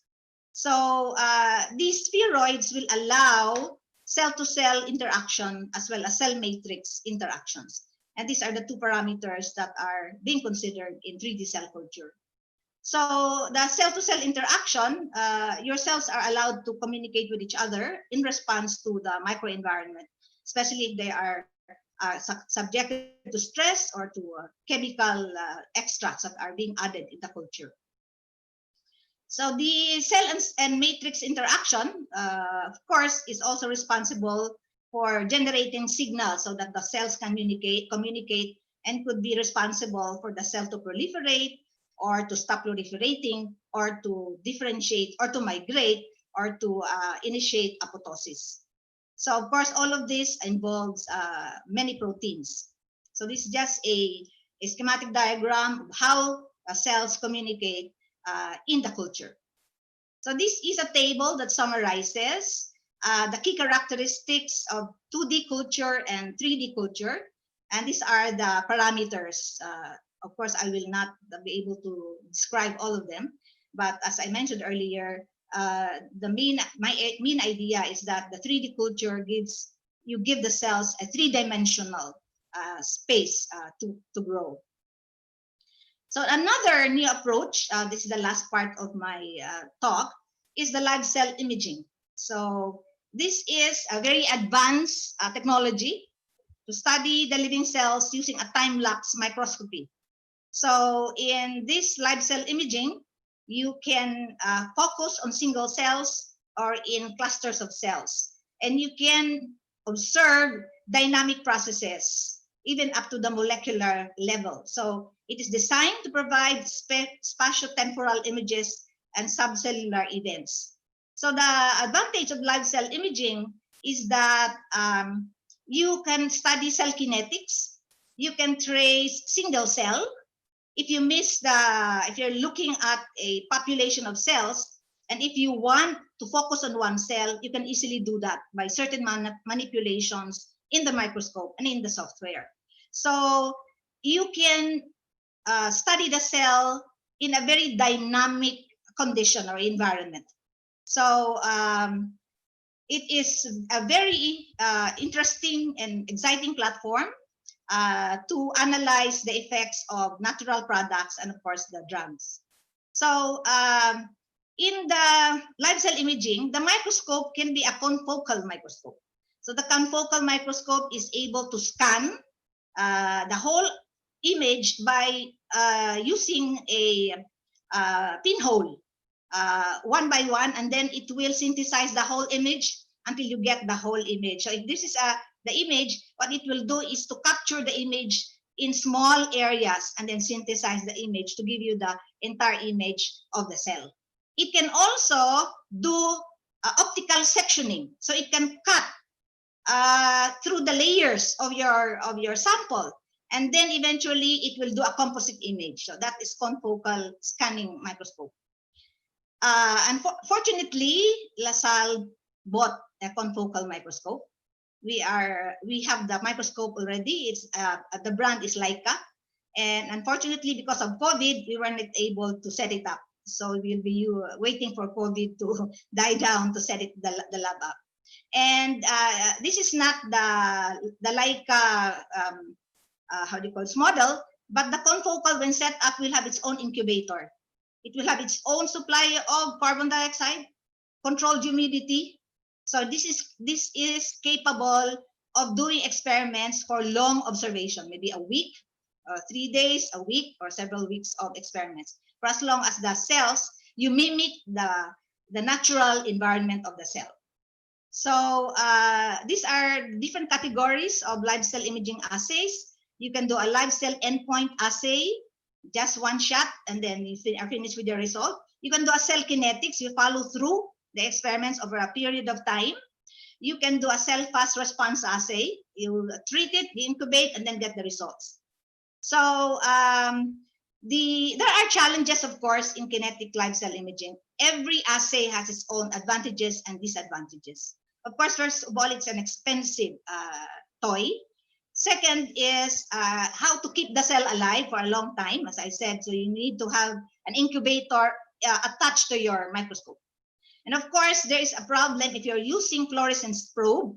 There's a problem of photo bleaching. So in other words, your cells will be bleached. So these are some images in confocal laser microscope. So if you're studying about NATPRAD and its effect on microtubules, NATPRAD and its effect on apoptosis, you can easily obtain beautiful images or NAT products that will affect the membrane of your cells. So these are examples of images before and after the treatment. And from this graph, you can actually compute your EC50 or IC50 very easily because there's a software that will provide that. Another platform now, but still in imaging, is a high content screening platform. You don't see a microscope here. The microscope is inside this box. So all the objectives are inside this box, and what you see only is a monitor. So just very similar to what I mentioned earlier, but this time you don't see the microscope. The microscope is inside the box with all the objectives. And this is usually used for high throughput researches. So if you want to test the natural product in so many cells, this is the platform available. So indeed, microscopy has affected cell biology and it is able to allow us to visualize the cells and even at the molecular level. And we hope that with advanced microscopy, it will offer us more exciting opportunities to do more research and answer more questions regarding the inner workings of the cell. So this is the team of the research group, Natural Product Research Group. I also would like to thank the Molecular Cytogenetics Laboratory of St. Luke's Medical Center for allowing me to use the facilities for some of my projects. That's all. Thank you. Thank you so much, Dr. Enriquez, for excellent, excellent presentation. I'm sure a lot of students are here and they are going to benefit a lot from the wide range of the different aspects or different techniques that we use that you have discussed in your presentation. Before I read out the question to you, I would like to take this opportunity to acknowledge the presence of hundreds of students from India, from Philippines, from other countries who are attending this webinar. As I mentioned to you, you can't see them here as participants because we have a lot of blackout in different parts of Philippines due to repair works. But we have places where the students have assembled and they are watching it on YouTube. Truly speaking, the students, you are the honored guests for us, as you all are the most precious assets and treasure of your family, of the institutions, schools, colleges, universities to which you are attached to, and also your country. Your attendance in this symposium during these unprecedented times of global pandemic shows your quest for knowledge and commitment towards finding solutions to problems under all situations and circumstances. May I request you all to send a thumbs up sign or emoticon, as your generation says, on the chat box as a sign of solidarity across borders. We would love to see your thumbs up sign. Back to Dr. Enriquez. Back to Dr. Enriquez. Dr. Enriquez, I have a question from Annie Celine. The question is, what is vital dyes? Can you please explain the importance of vital dyes in your study? In our study, we use the resasurin-based dye, and this dye is actually will only color a cell that is alive, that is a viable cell. So once inside the cell is permeable, it can go inside the cell. The cell is alive. There is a reducing environment inside the cell that will change the color of the resasurin dye, a Presto Blue, to a, I think I have a slide earlier about blue to red. No? If the cells are dead, they are usually colored blue, and if they're alive, they are in the color pink or red. So it means to say that the cell that is alive is able to reduce the dye, no, from the blue color to the red color. That's the whole mechanism. Thank you so much. We are already getting some interests for collaboration, and that is the purpose of this symposium. So I already have message from Dr. Menchi Lagman. She is a full professor at College of Science Biology Department, and she sent to me her message that her interest will be in two places: immunostimulants as feed additives in aquaculture and farmer-friendly plant tissue culture. And they want to know more about it and a possibility of collaborations for, if we have participants who are here, we have panelists, we have Dr. Enriquez, the other speakers that you have, we are going to have, listen to them. Please keep on sending your messages so that we can connect you. My email, I'm Dr. Zeba F. Alam from Philippines side, and we have Dr. Janet. Our emails are there on the e-brochure. Please, you can send your emails to us, and we will try to connect the students with professors, researchers, etc. We will try to do whatever we can. Thank you once again, Dr. Enriquez. We have more questions for you, but I think I would like to move on to the next speaker, and we will connect the people who have asked questions from you, Dr. Enriquez, so that you can answer their queries in your private emails and other means. So thank you once again. Thank you, Dr. Enriquez.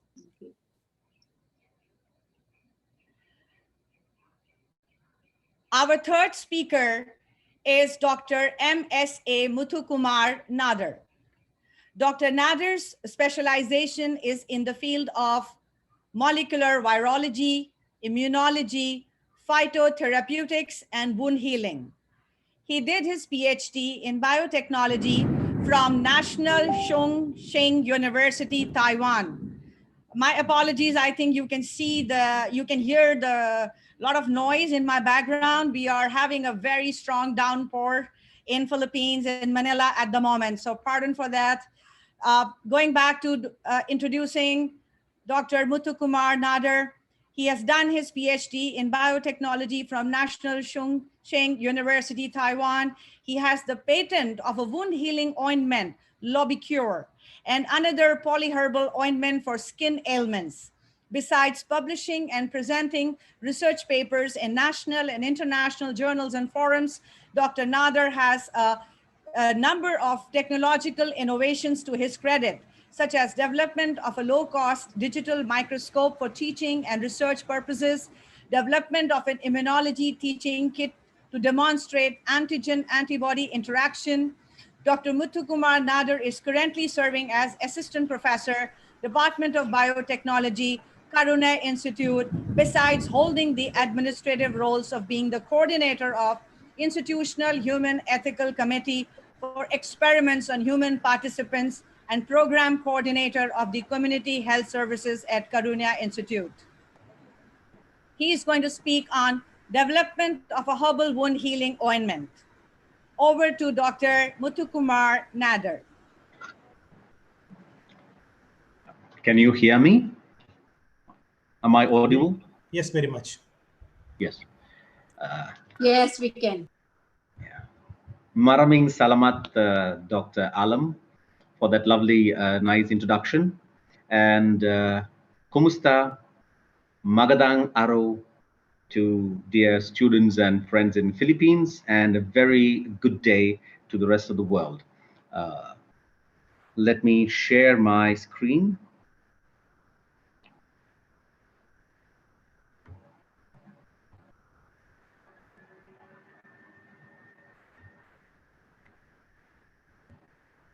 Are you able to see my screen? Yes. Yes, yes. Yes. Yeah. Yes, it's clear.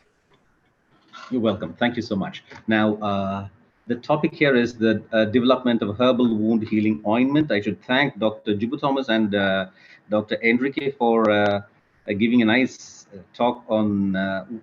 I can save some time because you spoke on phyto chemicals and also the techniques used to study cells and the effect of the plant extracts on cells. So that will help me a lot. So I'm going to talk about wound healing. So we'll begin with the introduction about the skin. So it's the largest organ in the body, and it's about 25 feet, and it has 3 layers, actually before. Below that is the muscle, the epidermis, the dermis, and the subcutaneous. Now, a wound is any damage or disruption to the normal anatomical structure and function of the skin. And there are many kinds of wounds, as you see here. I'm sorry, I'm going to show you a lot of disgusting pictures. People may find it disgusting. Luckily, I think in the Philippines, you might have had lunch, but my brothers and sisters in India, it's lunchtime, but I'm very sorry. This is our research anyway. So a wound healing is a very normal biological process by which the body replaces and restores function to damaged tissues. It happens in 4 steps. One is hemostasis, where the blood almost stops. And the next is inflammation, where all the immune cells and all cells come and crowd together in the area of the wound. And next is the proliferation of fibroblasts and other cells that help in the 4th step, called remodeling of the damaged wound tissue.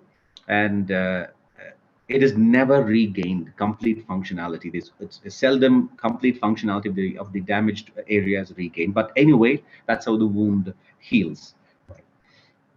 Now, how do you treat wounds?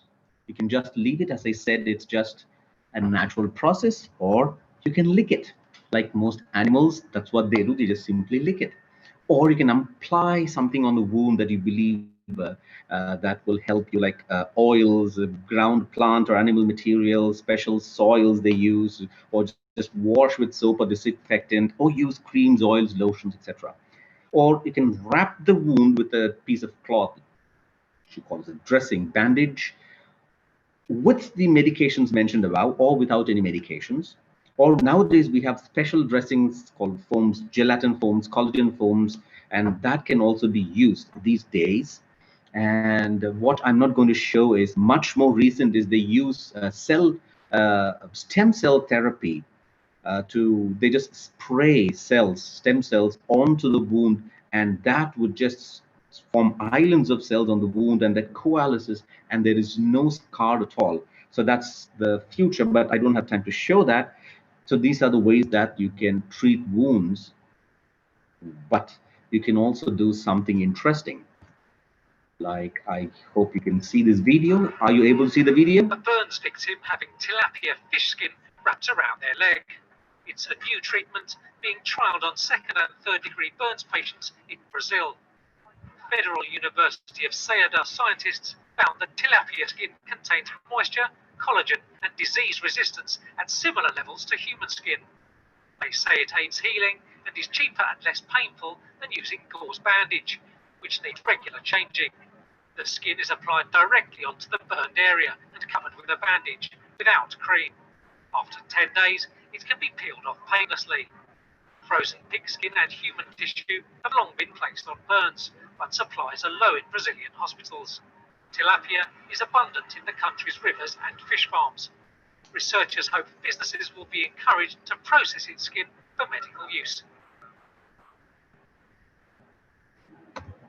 Were you able to see that? Yes, yes. Thank you. Yes. Yes. Yes. Okay. Right. So that's the use of tilapia skin. And did you hear the word cheap? Less expensive. So for developing countries, these kind of things, the stem cells may be too expensive. So these are the alternate techniques which we can use to treat wounds, or you can do something more interesting. This is not for the faint-hearted. You need to have a really strong heart. This is called maggot therapy for chronic diabetic wounds. This is being done. This one example is from Singapore.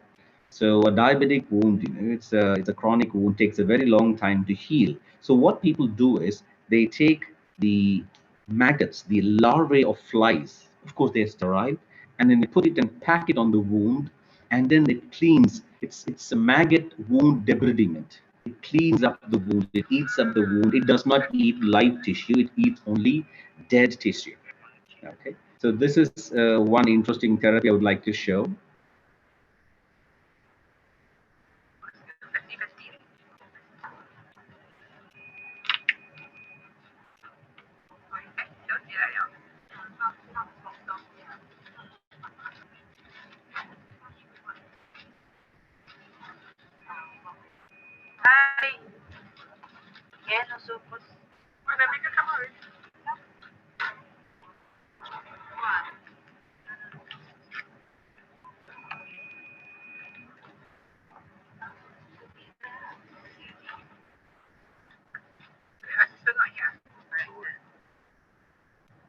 Because of the angles that that is lying on, and then all the excess.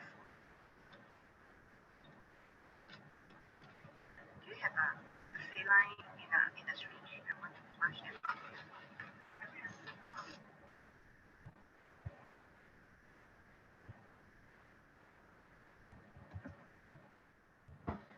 Right. So what I told you is non-conventional kind of wound treatment that would that is actually applied and is practical. Now these are the common ones we use. The normal bandage you see here, and you have much more advanced wound healing dressings here, and you have this foam dressing which soaks up the water. See, it's a wound. It has to be not very wet, and it should not be very dry either. So it's kind of a Goldilocks kind of a thing, that there should be some moisture maintained, but not too moist, because if it's too moist, it encourages bacterial growth. So these kind of foams give that balance. So now this is the new technology that's being used for treating wounds. And we have the good old ointments and creams containing probably antibacterial agents. We call it antiseptics. So this is commonly available. But what we are interested is in herbal medicine. Natural products is what our interest here is. So it's very well known that herbal medicine has been used for centuries quite effectively. And I think we are now, there's a resurgence, and we are now reassessing these kind of treatments strategies. Now, what they do is the herbal extract, they promote blood clotting, they fight against infection, that's antimicrobial activity, and then they also seem to accelerate the healing of wounds. So the objectives of the research here is here to screen and quantify and characterize the phytochemical profile of a particular plant called Lobelia trigona, and then look for the antimicrobial activity. If it has antimicrobial activity, is it really effective? And we look for the antioxidant property, and then we go to the wound healing activity. But I'm not going to talk about the antioxidant property. See this because I just have 20 minutes, and the crowd here is a difficult crowd to tackle. We have bachelors and masters and PhD scholars and also senior scientists. So I shall be try to balance, but I shall try to be inclined to more towards the undergrads, the bachelors and the master student. If you want more information, research scholars can find out from my publications. Some have been published, others in the pipeline. So, or you can contact me. So if I will try to simplify it and make it more interesting to the undergraduates and the master students. So what we do here is we collect the plant first. So I'll just take you as if it's like a journey. What do you do in order to make a wound healing ointment? First, you collect the plant, dry it, and then you powder it, and then you do this extraction using this oxidation method. That is, you put a solvent there and you boil it. It just goes in cycles and cycles, and the total extract is taken. You dry it, and then you scrape it, and then redissolve it in the solvent of your interest, and then do the phytochemical profiling here with all these fancy equipments, and then do the functional tests. And you see, does it have antimicrobial activity? Does it have antioxidant activity? Does it really, can it really be used to heal wounds? Then if you find yes, it does, then you go about making a formulation and then use it to treat wounds. Okay, this is the plant. It's a very, very small plant called Lobelia trigona. It's like kind of triangular kind of stem here. And this was found by one of my undergrad students around his home. So screening and quantification and phytochemical profiling of this plant. So it was collected in a place called Patambi in Kerala, not very far from here. And then it was dried and all this. What we did was we looked for phenolic and flavonoids and steroids, and all these kinds of tests were done. Let me not talk about all this. So this is called percentage yield. We got a high percentage yield when you get the extract. The extract is more in ethanol. So that's one of the reasons we chose ethanol. And then when you do the quantitative phytochemical screening, what are all the phytochemicals present here? Not how much, just what are all the phytochemicals present. And we found that E stands for ethanol, M stands for methanol, C stands for chloroform, A stands for acetone, P stands for petroleum ether, and W stands for water. So we found that most of the phytochemicals are present in ethanolic extract and also in methanolic extract. Ethanolic extract being much safer, so we chose methanolic extract, and the yield, when you get the extract, the yield is quite higher in ethanolic extract. So that's why we chose ethanolic extract. Okay, and then it has a lot of phenolics, it has a lot of terpenoids, and then it has tannins. These three are implicated in antimicrobial properties and also in wound healing. Okay, so you see here polyphenols, Dr. Jubal Thomas spoke in detail.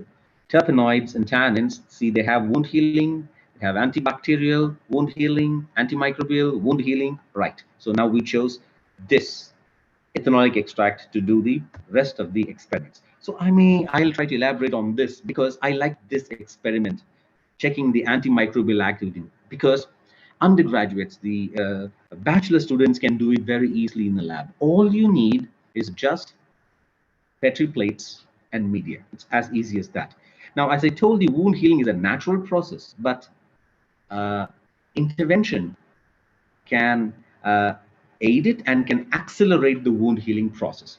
See, I told you, since it's a natural process, things will happen naturally, but what the body will try to do is it will try to spend a lot of energy and time to fight the infection.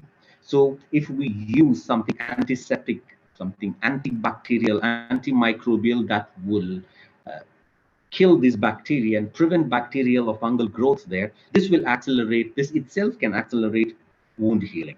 Okay, so that's why we wanted to do this antimicrobial activity. And how can we do that? All you need is a nutrient medium, pour it there, agar medium, solid nutrient medium, pour it, and then you plate bacteria, your bacteria of interest, your microbe of interest on it. You plate excess such that it doesn't grow colonies, but it grows as a lawn. Okay, so that's how we have to plate. Normally 150 or 200 microliters.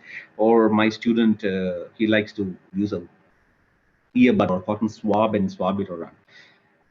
So once you do plating, immediately you punch holes. When it's dry, you just punch holes using a puncher, or you can use the rear side of a micropipette tip and you can punch holes in it, and then you add various concentrations of your plant extract. Okay, and as a control to check and see if this thing really works, you can use an antibiotic. We call that a standard. So you see here that this is the agar plate, and you punch a well there. Okay, and what happens? Typical what Fleming did. Okay, what Alexander Fleming did. So what happens here is when you increase the concentration, what happens is you see here this white part here is bacteria. And what you see is a clearing zone, or you call it zone of inhibition. Because if you add an antibiotic, that's what happens. There is a clearing zone. The antibiotic diffuses through the well, and there is clearance. So you can measure this zone of clearance in millimeters, and then you can assess the antimicrobial activity, compare it with the antibiotic. Okay. See, this is the punched, this is how they punch, and they add various concentrations, and here you can see the clearing zone. You can see that. So this is called well diffusion assay. Any undergraduate student, any bachelor student can do it in the lab. So it's a very easy thing. You can screen for antimicrobials found in your medical texts or your traditional medicine. So, and you measure this, and then this measure you take and you plot a graph with the repeats, and you do all the standard deviation, and you get a good result. Okay, right. So we found this, we also did minimal inhibitory concentrations and other little bit advanced tests, but this is a very simple test to do. So what we did was with using this well diffusion technique, we found we found the antimicrobial activity, assayed the antimicrobial activity against 10 bacterial strains, 4 gram-positive and 6 gram-negative, and 1 fungal strain. Okay. So these are the bacteria we use. Mostly we use skin pathogens because that's what would be residing in the skin, isn't it? And also we used a resistant terrible bacteria, methicillin-resistant Staphylococcus aureus. So when you use antibiotic, standard means antibiotic, we just use 10 microgram, and you see what happens. There is a 19 or 20 millimeter diameter.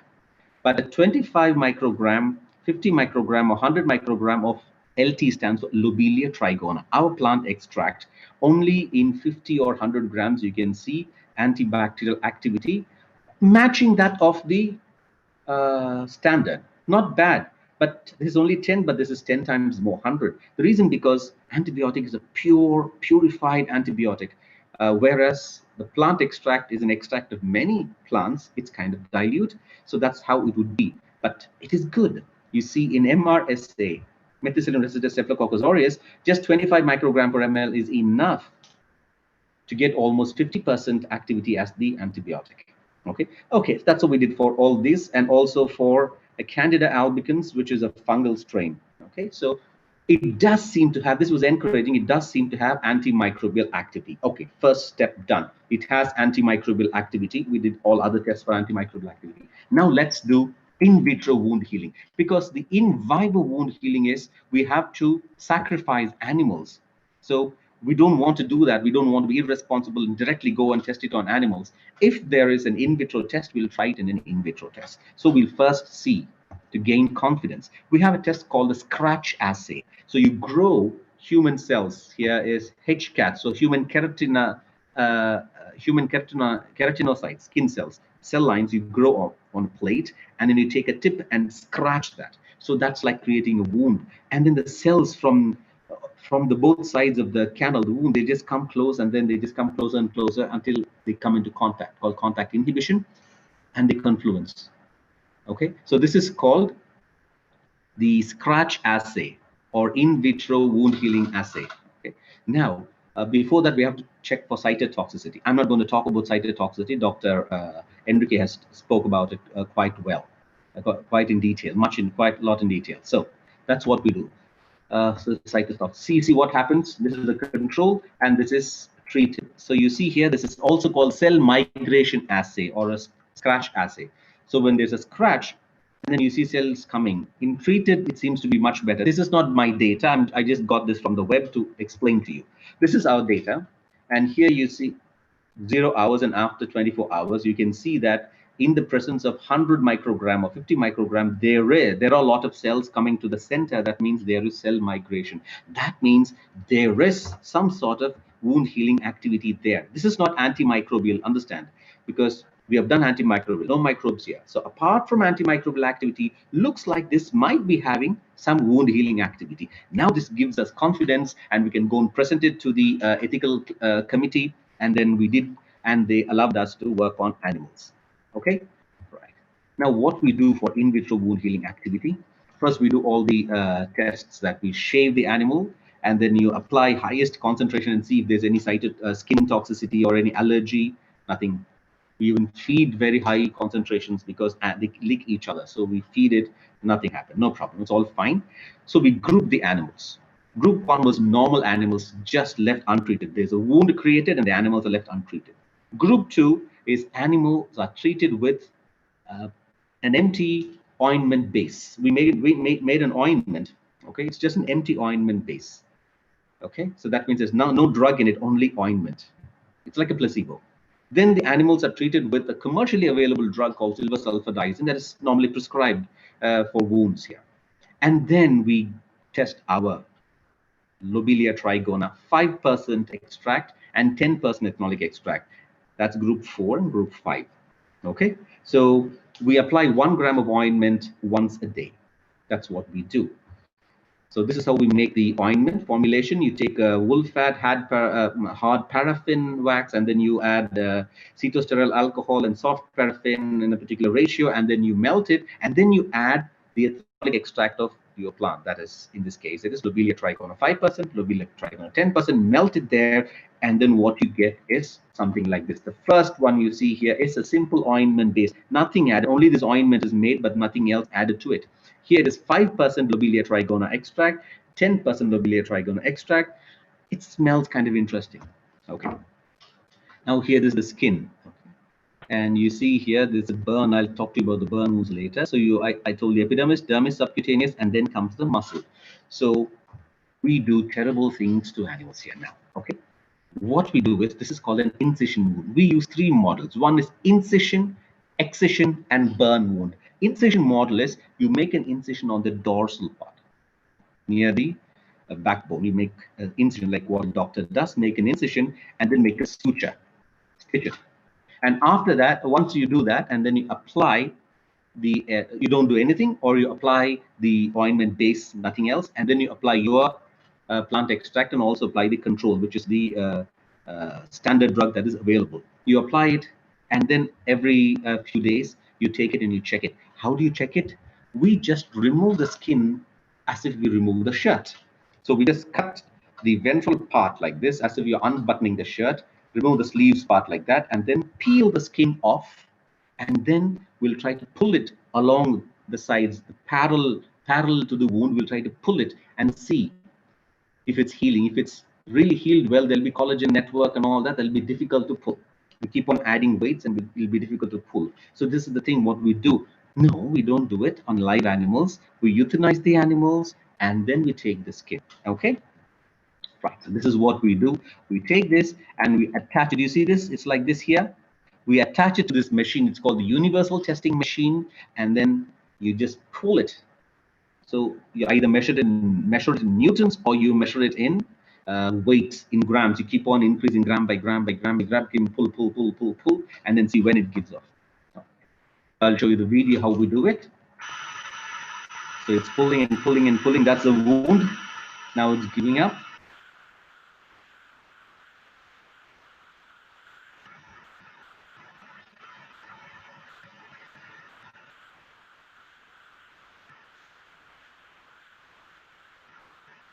So what we are checking here is the tensile strength of the wound.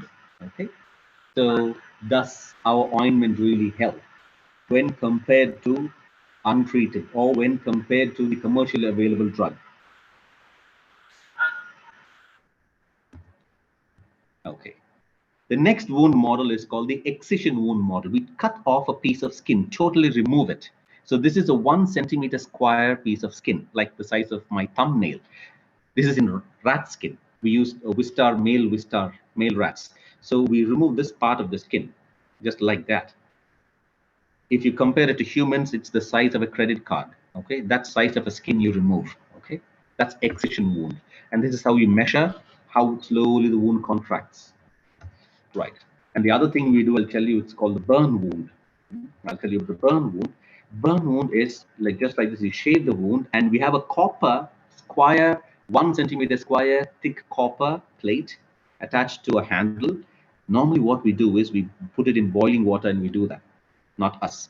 What we did was we just put it on the flame and then directly put it there. Okay. So what we essentially did was barbecue, locally barbecue the skin there. And we thought this is not going to work. Definitely not for burn wounds, because it's a 3rd degree burn wound, quite deep burn wound. We thought this is not going to work. Even the animals may not survive or something like that. That's what we thought. I'll tell you what happened. Right, now we see the tensile strength here. Okay, so you see the tensile strength is much better when you compare the control, of course. The simple ointment base a little bit. Standard drug, yes, of course, it's a drug. It helps in wound healing. And when you add 10% Lobelia trigona, it's much better. Okay, it's much better than the standard drug. Okay, so that means if you put 800, see the standard drug, you put 713 kilograms. Okay, so grams, then it gives out. You put 837 grams on, you can do much more to break it. So that means it is much stronger. There are a lot of protein synthesis and a lot of collagen synthesis, and it does help in wound healing. Okay, this is the this is how we do the 1 square centimeter. We excise. This is the excision wound. So first we mark 1 square centimeter.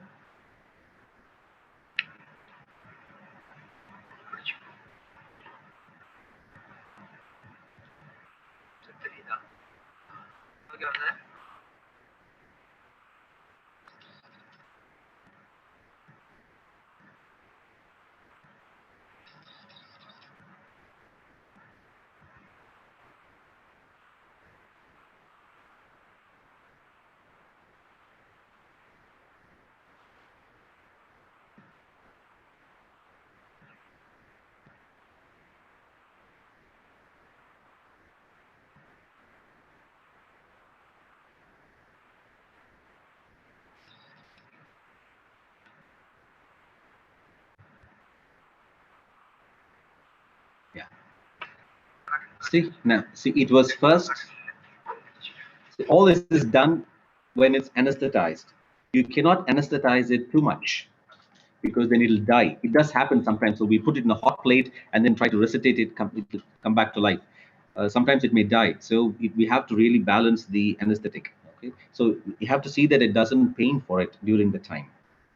Right. Anyway, now the results. Let's see what happened. See, this is the left panel is the excision wound model. Right panel is the burn wound model. So the excision wound model, this is the day 0, 4, 8, and 12, top to bottom. Left to right is the control. That means you just left untreated. SOB means standard ointment base. Just the ointment, empty ointment, no drugs in it. This is the standard drug, silver sulfurizine, that is being used, prescribed in hospitals. And 5% Lobelia trigona, our plant extract, twice the amount, 10% here. And you see here in day 12 itself, you can see good improvement in 5%, and in 10% it's almost healed. And on the 16th day, it's completely healed, whereas untreated, and of course, ointment base is no use, but the standard is healing. But Lobelia trigona, both 5% and 10%, is much better than that of the standard. Okay. Now, the one we did not expect was this. This is, you see the barbecue wounds, the burn wounds you see here. On day, same thing. On day 12 itself, it's 90% healed. And on day 16, hair starts growing. Okay, even both in 5 and even 10%. Whereas even the standard ointment, still it is not completely healed. So this was really surprising and shocking to us. And this is what made us file a patent, because we were supposed to do it in a very academic way, but the university thought that this is interesting, that we need to have intellectual property rights over this. Okay, so this was a very encouraging result to us. Okay, right. So after that, we do other experiments also, but I don't know if we have time. So we just do take the proteins from that wound, cut proteins from that wound, and check for collagenous protein and non-collagenous protein. Okay. And what we found here, of course, it's quite obvious. You can see here, this is what we found. The tensile strength is below, and here, the wound contraction and the epithelialization period is much shorter when you use, it's 17.91 days when you use the known drug that is sold in the market. But in 16 days, lobelia trigonal 10%. Here, 17 days for the drug, just 13 days for our ointment, 10% of our ointment. So this is quite good, encouraging results. Okay, so I'll just thank these students who are working. This is Sriraj. It was from him we got the plant, and these people helped us very much. Diamond Gonzalez helped us in the toxicity studies. And this is Dr. Rex. He's now a postdoctoral fellow in the Boston School of Medicine. And on the top is Abraham. He's now working in a vaccine company. And these are the people who did the wound healing studies. And the exchange students, they come and assist us now and then. Right. So the conclusion is this is what all we did. And the things which I don't show here is we did anti-diabetic activity and diabetic wound healing activity using nanoparticles and things like that also we did. So thank you very much. If you have any questions, I'll be pleased to answer.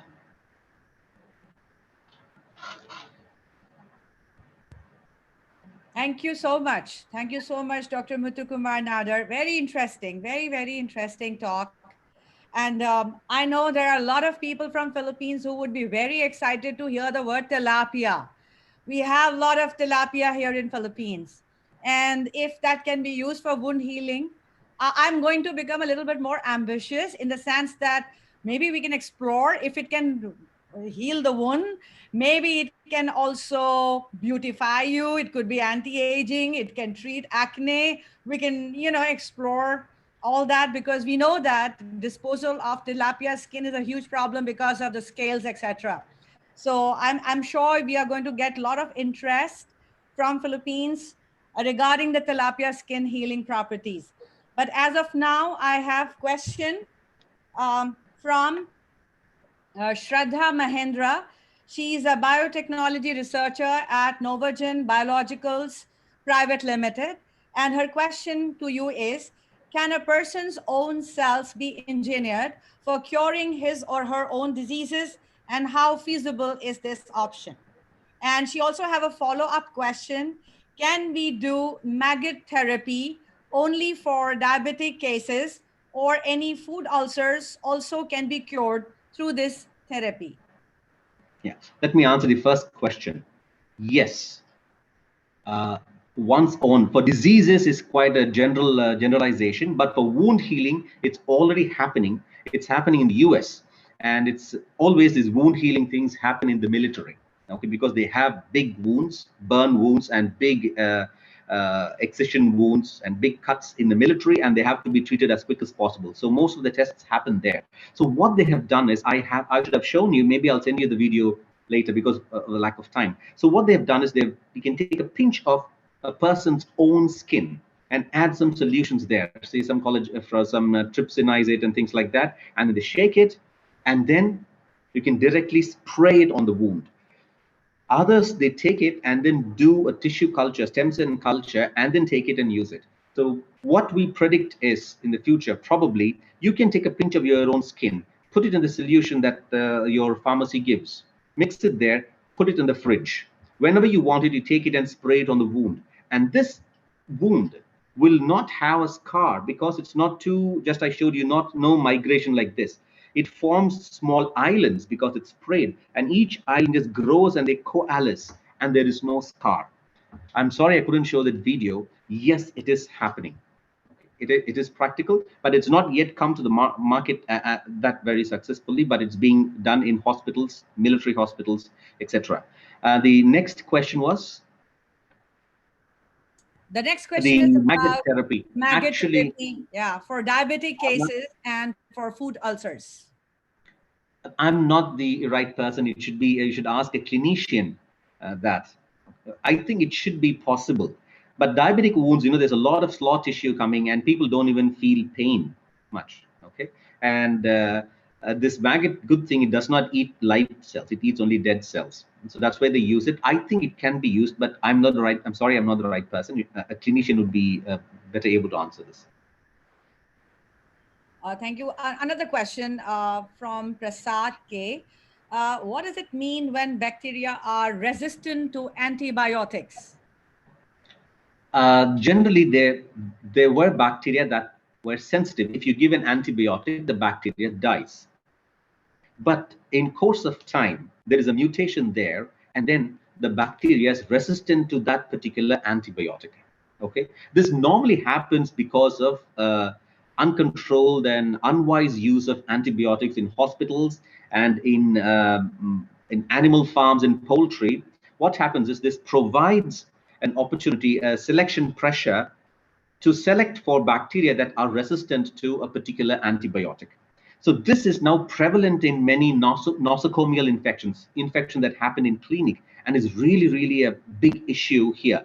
You should have remembered the New Delhi bacterial strain also. So these strains, one of the most famous is methicillin-resistant Staphylococcus aureus. Staphylococcus aureus was supposed to be sensitive and should die when you add methicillin, but now they are resistant. Okay, so we are using other ways to circumvent this problem. Either we use plant extracts or nanoparticles, things like that, or both together to treat such infections. Yes, you're very right. A lot of scientists around the world have been warning, people, we have a virus, a global virus, but people have been warning about a global bacteria, which is going to be resistant to antibiotic. A lot of reports are coming that we should be prepared for that. God forbid, God forbid. But yes, we know what we are talking about. I have another question for you from Megha Langer. She is a biotechnology student, and she's asking you, can gold or silver particles be used widely for wound healing instead of making incisions or excisions? Excision or incision is to create the wound. Gold and silver are used for treatment. We have already used it. Yes, but we are not. So. Yes. We are yet to publish it. The work is done. We have sent for publication. We are awaiting a good result. So we are using silver in this case. We use silver nanoparticles. And Dr. Alam, your question on the beauty of using tilapia, it's already being done in Taiwan. They use the scales and extract, because scale is a big problem in this tilapia industry. So they take the scales and then they treat it, and then they extract the collagen, and then they use collagen creams for beauty, as a cosmetic. It's already in the market. They're doing it. Yes, I saw that report, and that's why I thought that it would be nice if we can focus on that area. I saw that, like Brazil have been using it for burn wounds, and now yours is for these other kind of wounds. And I saw that, that's why I mentioned it. And it would be great if we can focus more on that area as well. We have a lot of young students who would be really interested. Thank you so much, Dr. Nader, for an excellent presentation. And we have more questions for you, but as I mentioned that we have only 10 minutes for Q&A. So, the questions that people are asking, they will be sent to you, and kindly respond to their queries.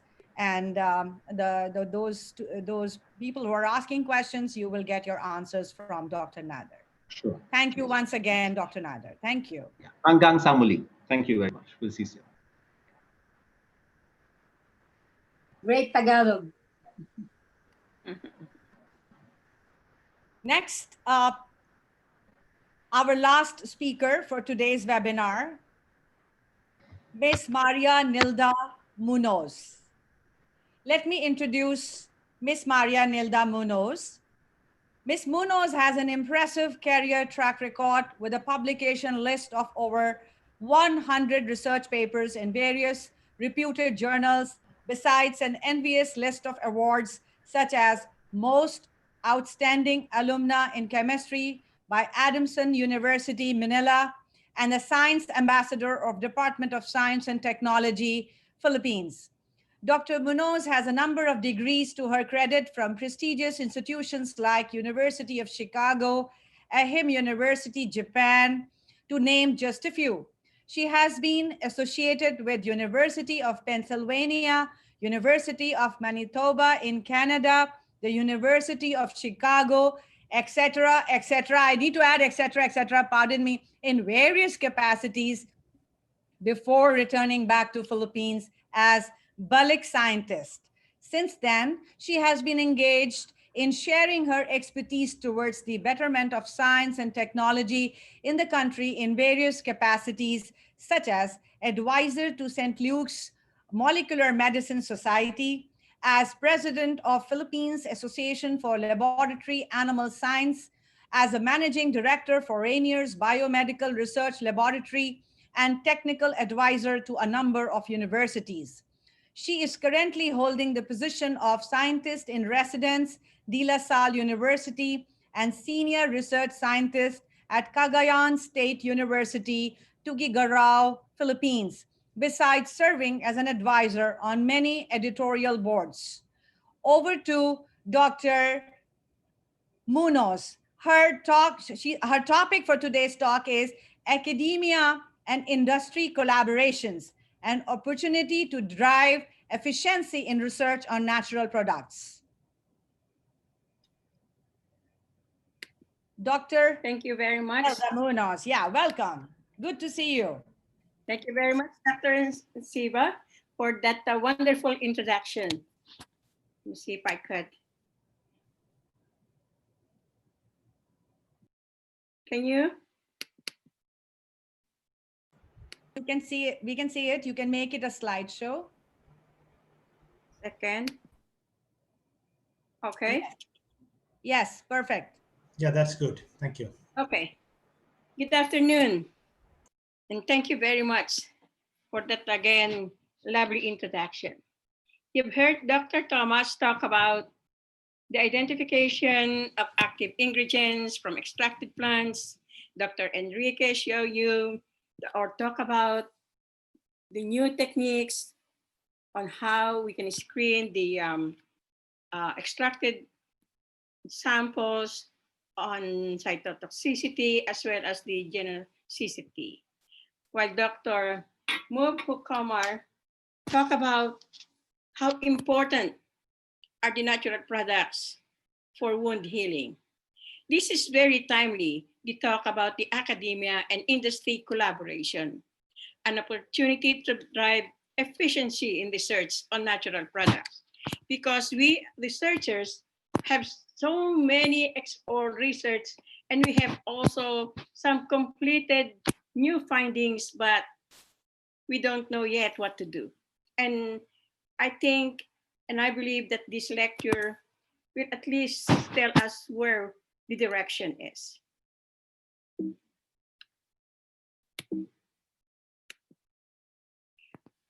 This is just my disclosure. Any views expressed in this presentation represent the personal opinions of the presenter and not those of De La Salle University, Cagayan State University, University of Perpetual Health Systems, and Rainier's Research and Development Institute. How can I remove this? I can't see. Sorry. So the collaboration between university and industry is being increasingly emphasized. In order for universities to secure access to economic resources for research, increasing demand will be placed on the benefit of research for commercial and other societal development in the short and long term, meaning that the universities need to develop the capability of using the research knowledge for new products or services. When we talk about, can we remove this? How can I take this out? In here. So when we talk about natural products, for instance, you and me as researchers working on some food or plant extract, and you want to at least produce a food supplement. We do research and development. We do all these identification and profiling of the secondary metabolites and some active ingredients. And before doing that, we also look at the research-related papers so that we have at least an idea what are these functions for that samples that we have in mind. After doing all this biochemical analysis, we want to test as to whether this is also going to be working for the animal model of disease. So when you're done with in vitro, you go to in vivo. And you know the target disease for which your extracted samples will be effective. Now you have novel findings. And that will be your additional claim. You apply for intellectual property. And perhaps you're ready for clinical trials. Clinical trials that perhaps you will have food supplement, functional food, traditional medicine, or even a utility model. Then you can have an industry partner thereafter. Let's look at first the conflicting values and common interests between the university and industry. The common being the commercialization of new and useful technologies. As we all know, the university, that is knowledge for knowledge's sake. It is a teaching university. We do research, service, and economic development. And that the university is an academic freedom, which is open disclosure. When we're talking about industry, they're thinking about profits, product, research, and development. They manage of knowledge for profit. And then there is this confidentiality, limited public disclosure. So you could see the conflicting values and common interests between the two. There are also different cultures between academics and industry. First, you have the research priorities for academia by investigator, whereas for industry, we have research priorities set by management. Grant seeking for university and profit seeking for industry. The academics always wants publications for those novel findings. Industry, proprietary. We want patent for the university, driven by publications, and then patent driven by business decisions. Serendipity, and then control. And lastly, the transfer at early stage. However, in industry, we have add value before transferring. So academic scientists have as their goals the acquisition and dissemination of knowledge as full-time independent scholar scientists. Contrast to the industry's goal, which is always profit arising from the full-time employment of scientists. With this type of culture still existing in packets today, there will be hurdles in the collaborative space between industry and academics. So universities are vastly underutilized and potentially powerful vehicles with respect to science and technology, and we have to acknowledge that. If both universities and industries are encouraged to work actively together, universities will be able to assume new roles that could accelerate local and national development. So why we partner with industry? Let's say all the participants are in the academe, maybe few are with the industry. But let's take a look at why we in the academe would like to partner with industry. One is because there is an application of research for public good, exposure to industry collaboration, additional source of research funds, build research endowment, and then there is a reward for the inventor. Contrary to that, why partner with universities? Why do industry partner with the universities? Because research institutions are a rich source of new ideas and technology. It is also cheaper to support research and to license in technology. Biotech industry looks for academic collaborations for early stage technology.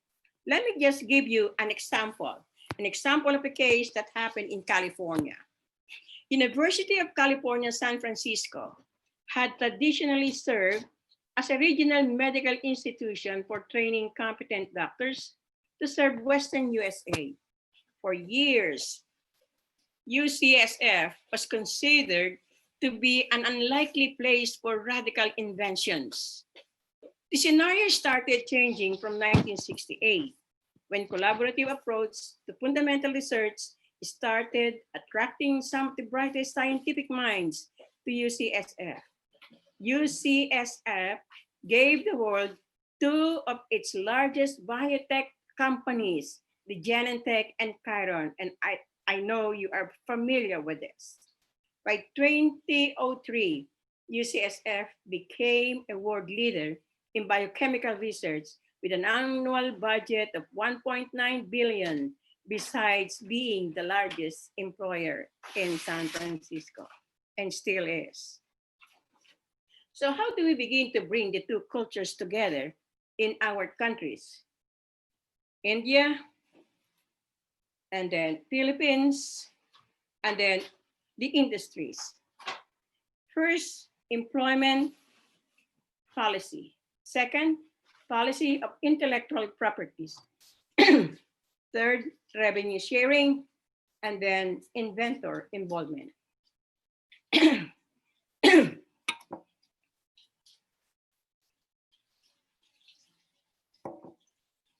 When we talk about employment policy, we mean here employer, such as the university, college, research institute, the academe, owns all property rights to any intellectual property conceived and or reduced to practice by its employees. If the university or the academe are the ones supporting the researchers, the one giving funds, the one providing the laboratory and all supplies, then they own all property rights to any intellectual property. Assignment form part of orientation, and then the salaries, supplies, space, other resources of the university are utilized. If we talk about the policy on intellectual property, it's about the ownership of the novel findings, the transfer of ownership. Are we supposed to? Rights and obligations of faculty, the rights and obligations of the university, the employer, royalty sharing, and then the waivers. Why these new demands from the university? It is all about innovation. By innovation, there are three kinds. One, creation of knowledge and technology. Second, acquiring and adapting the technology that exists at global level. And third, spreading and making more widely available the technology that are already exist in the country. Let me show you the myth of linear model of innovation. The global myth is that innovation is a linear process. As all of us researchers, first, let's say in natural products, we do basic research. When we're done with all this characterization, evaluation, and testing, then we go to applied research. Maybe we have animal models of diseases, or we want to do cell culture in order to whatever we found in basic research could be applied to both in vivo and in vitro models. When we are so confident that this is it, the expectation, but not anticipation, we go to development. We want to develop the product. thereafter, we want to commercialize. The global fact is that innovation is a complex process. There are major overlaps between the basic and applied research, as well as between development and commercialization. The principal investigators, us, and our patents and processes are mobile, not firm dependent. During our basic applied development and commercialization, there are so many unexpected outcomes. And then technological breakthrough might proceed as well as stem from basic research. Now let's look at the other way around here, the non-linear model of innovation. When we have the natural products, of course, again, from linear, we do the same thing, basic, applied, development, and commercialization. Here, after the clinical trial, we're not done yet. If it's already in the market, we're not done yet because we have to find out the feedback, meaning market signals, technical challenge. Is the desired product, alternations, or new characteristics, the cost and design trade-off? Is there something wrong with the product?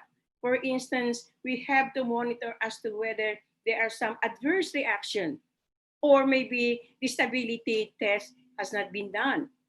There are molds or microorganisms growing in our product. Then, after that, we fix it, develop again, we go to applied.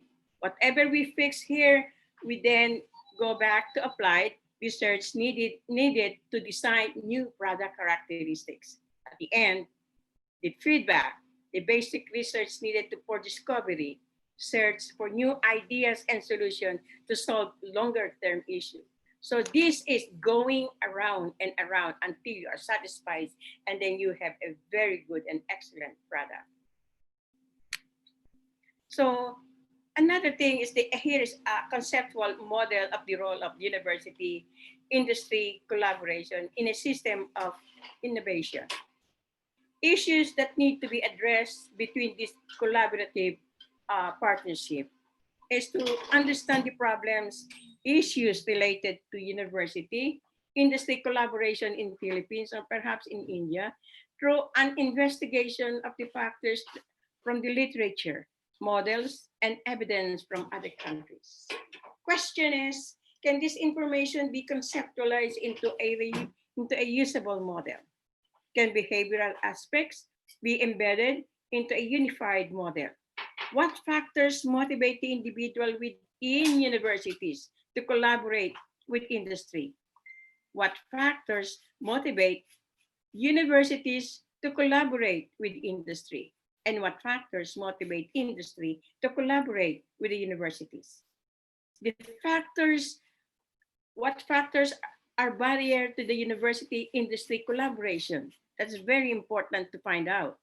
What changes are likely to promote more effective university and industry collaboration? And lastly, what are the roles of culture and trust in this relationship? So by creating knowledge and technology, what will be the role of the universities? To improve the technological productivity of product investment, to bridge the gap between the university and manufacturing firms through joint ventures research proposals, to generate extra resources on the basis of consulting contracts, which may also increase the overall impact of such resources. And lastly, to establish strong internship opportunities for students with industry. So there will be a lot of exposure for industries, for students on how products could be developed from the university to marketing with the industry. How about the role of the university on the acquisition and adaptation of technology at global level? To encourage foreign staff to join the teaching universities and to promote exchanges with international academic institutions, to introduce more flexible approach to foreign languages in respect to academic papers, and to boost the joint participation of teachers and students through attendance of international events concerned with industry, productivity, and innovation. So you have let the students or faculty to get more exposure by attending international or even national conferences. The last one is the spreading and making more widely available the technology that's already exists in the country. It's to organize and participate in professional group meetings dedicated to the exchange of technology and its encouragement of joint development between the industry and the academic world. And second, to establish partnership in the sphere of basic education in order to improve education management, teaching, teacher training, assessment systems, and the overall quality of basic education. So why innovation again? As we all know, innovation is critically important for any advanced country. Now, an era of rapid revolutionary technology, progress, and new market. That is knowledge economy. The industry faces more severe economic conditions, just like what's happening in this COVID-19 pandemic. So new worldwide competition, we know that. More knowledgeable customers require efficiency. How efficient can we be? Sophisticated planning. Are we in the right direction? And then current financial meltdown. Do we have some funding to continue, or is there any continuity of our research to be innovated? Now, when you look again at this new model nowadays, it's simpler. The University Industry Laboratory Partnership, I included here laboratory, because both the university and the industry has to have laboratory. It could have joint research because both could hire and exchange ideas, and there's also this collaboration. And then the licensing should also be in collaboration. So university, we do all this research and publications. We produce graduate students. The graduate students can also collaborate with the industry. They can work so that they can still learn more about how products can be marketed. And then we have all these new opportunities that will help society. All of these product services, it will help the society. The economy could be much better if the university and industry join forces.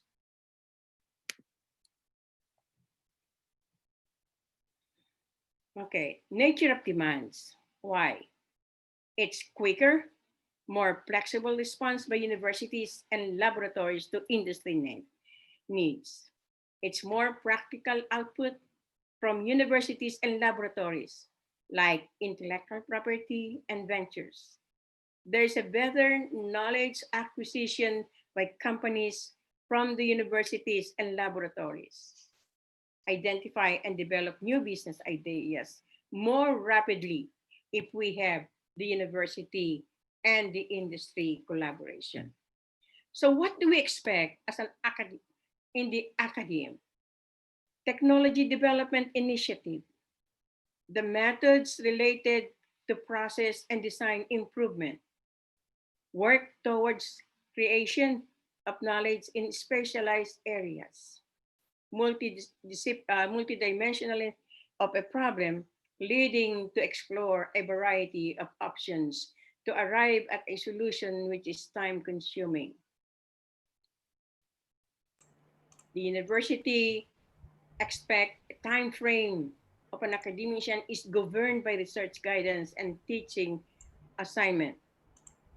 Academicians are oriented towards R&D activities of the industry or funds which help them to sustain their broader research interests. The industry has also needs and expectations. Large industrial houses have the resources to invest in technology, but academic participation is often needed in minor technological innovation. There are medium and small scale industry often depend on support in the areas of design process, improvement, and machinery performance. Rely on process to yield a product which already exists. Problem solving accounting to product testing and so on. So if this interaction in its interaction with the academia, industry's expected time frames are immediate, should be right away.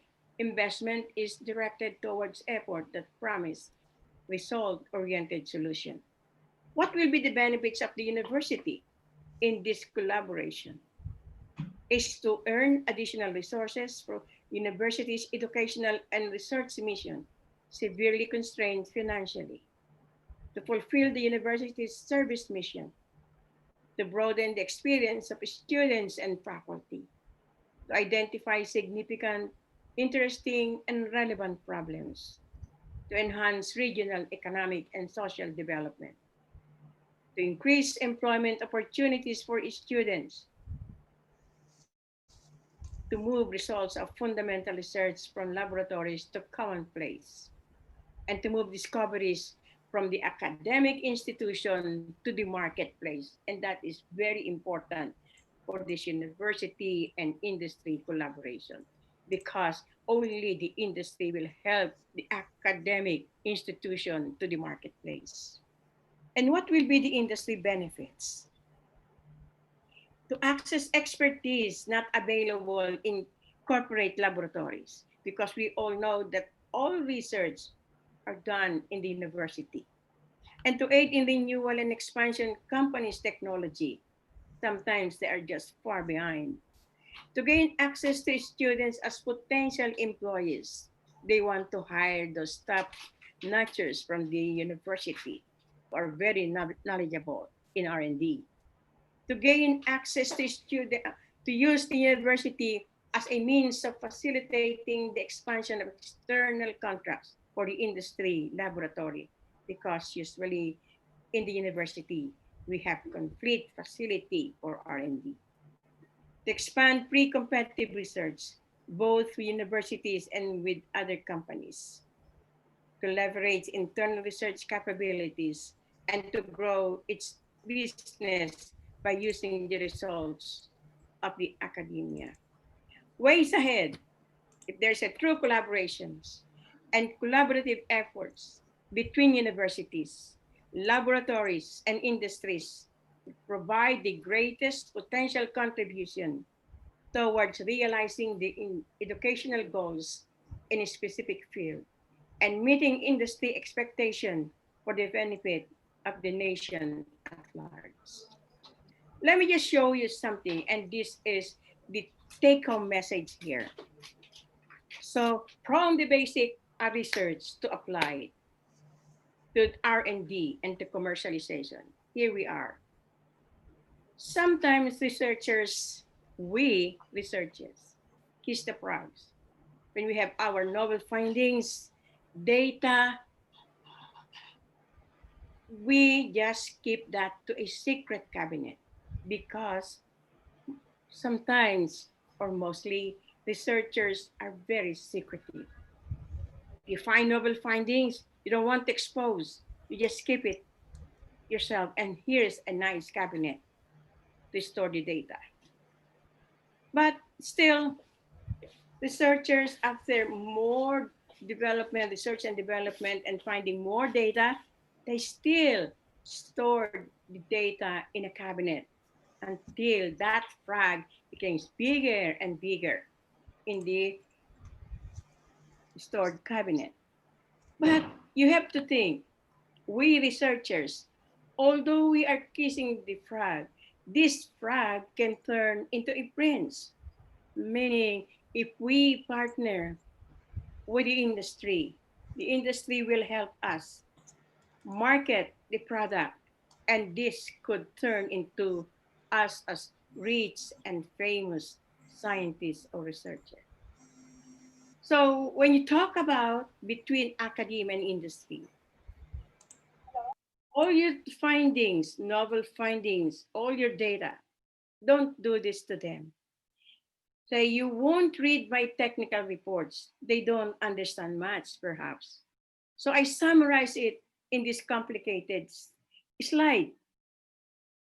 But then the industry said, is the triangle thing mud at the tube? The reason is that they just cannot communicate with the scientist or researcher if you are still very secretive.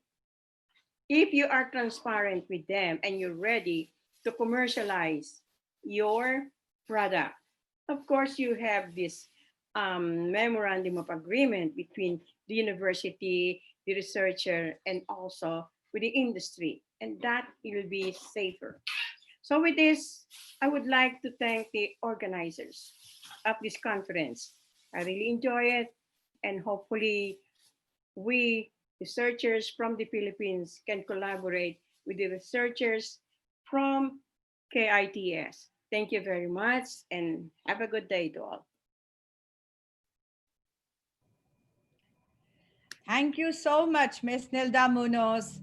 Thank you so much for such an important topic for all of us. So I hope and pray that the frogs of all the participants of this symposium can quickly turn into handsome prince very soon.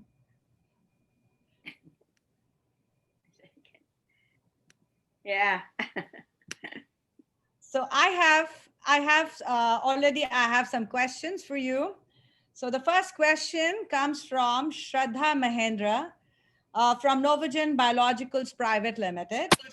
And her question is, why academics and academicians are not able to translate their research findings by effective collaboration with industry? Is it a transparency issue between academia and industry?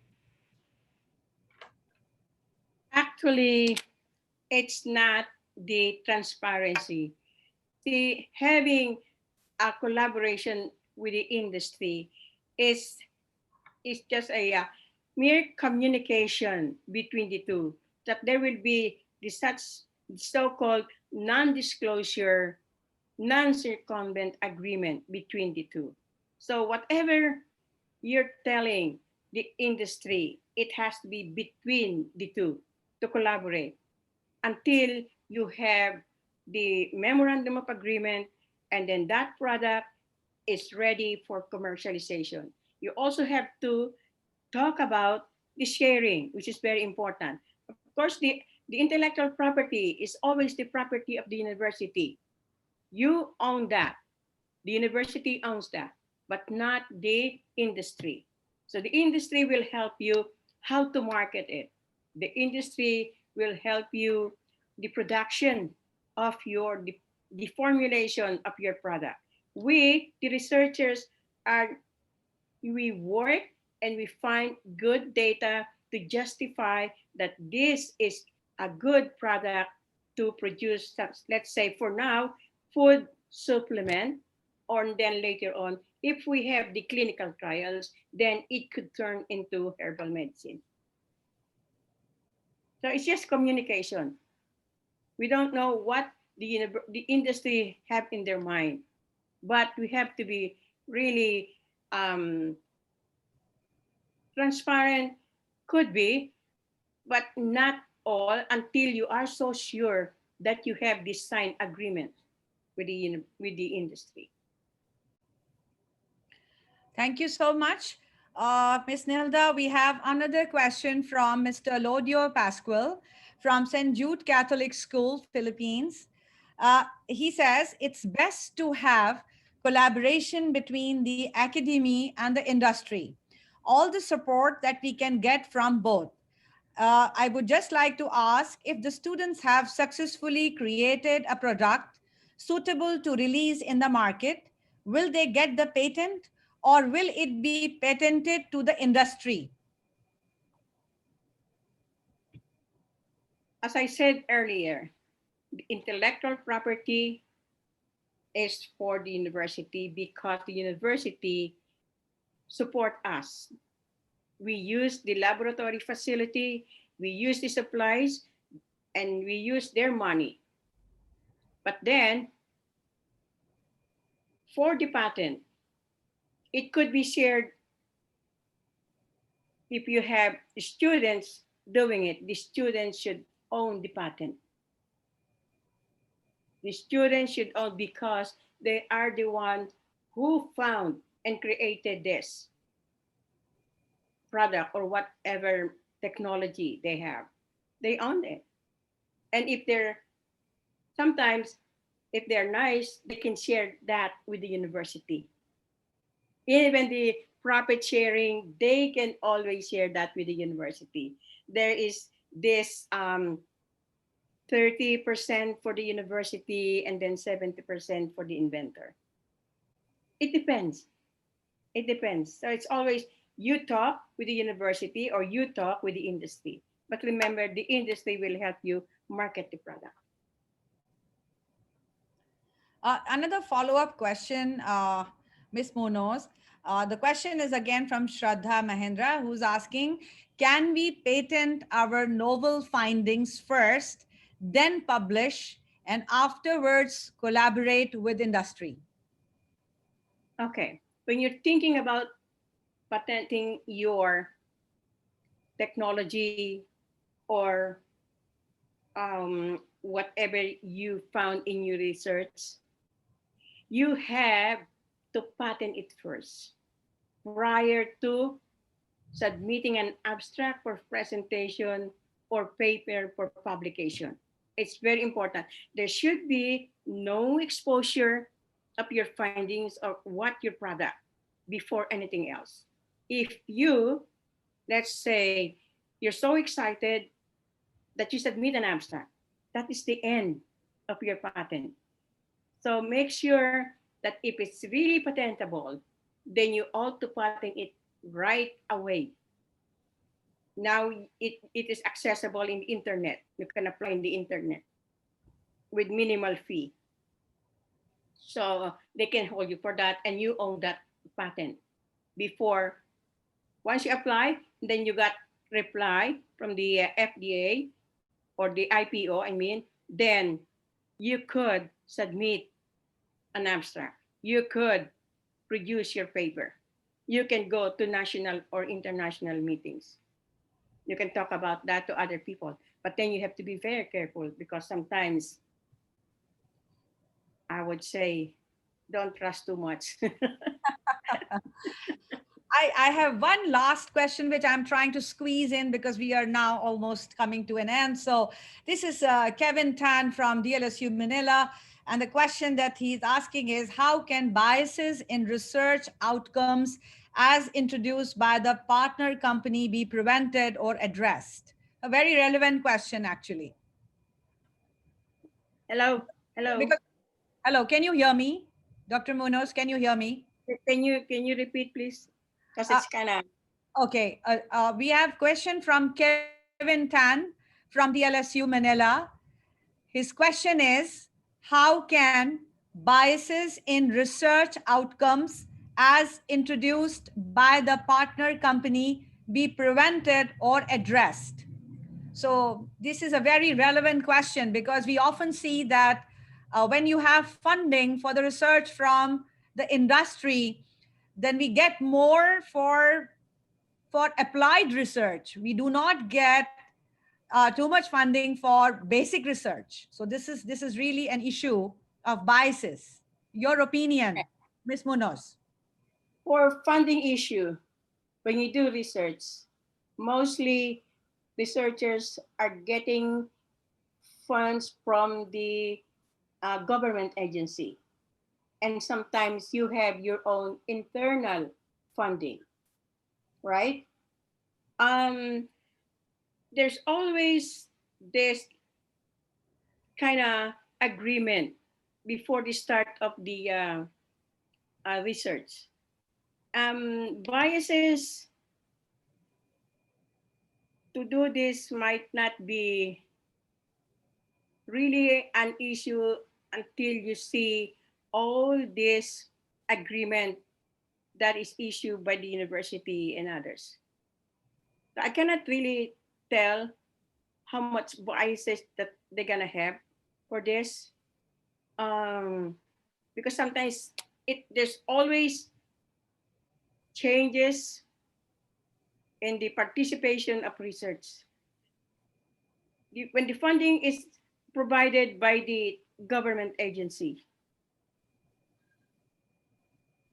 Okay. they don't actually, it doesn't matter. They just give the money and it's all for you. It's different when the university is giving the students the money. It's different. So you have to have a clear understanding between the university who's giving you funding and also from the agency. Thank you so much, Ms. Munoz. We have more questions for you, but now we do not have so much time because we have only 10 minutes for Q&A session. So we are going to direct those questions to you, the participants who have asked, and perhaps you can answer them through email or other means. So thank you once again, Ms. Munoz, to speak upon a very, very relevant topic, which is important for all the researchers and the academicians, and also the universities around the world. At this point, Thank you on very much. behalf, thank you. At this point, on behalf of the organizing team, I would also like to truly say that we are humbled by the tremendous response from different places, countries, and institutions. We had over 1,000 participants registered, but you can see some fewer numbers here. But we have registrants from US, UK, Canada, who have actually asked us to record the whole symposium because we have a different time zone. Therefore, they cannot, be present physically here, participating and logging in live.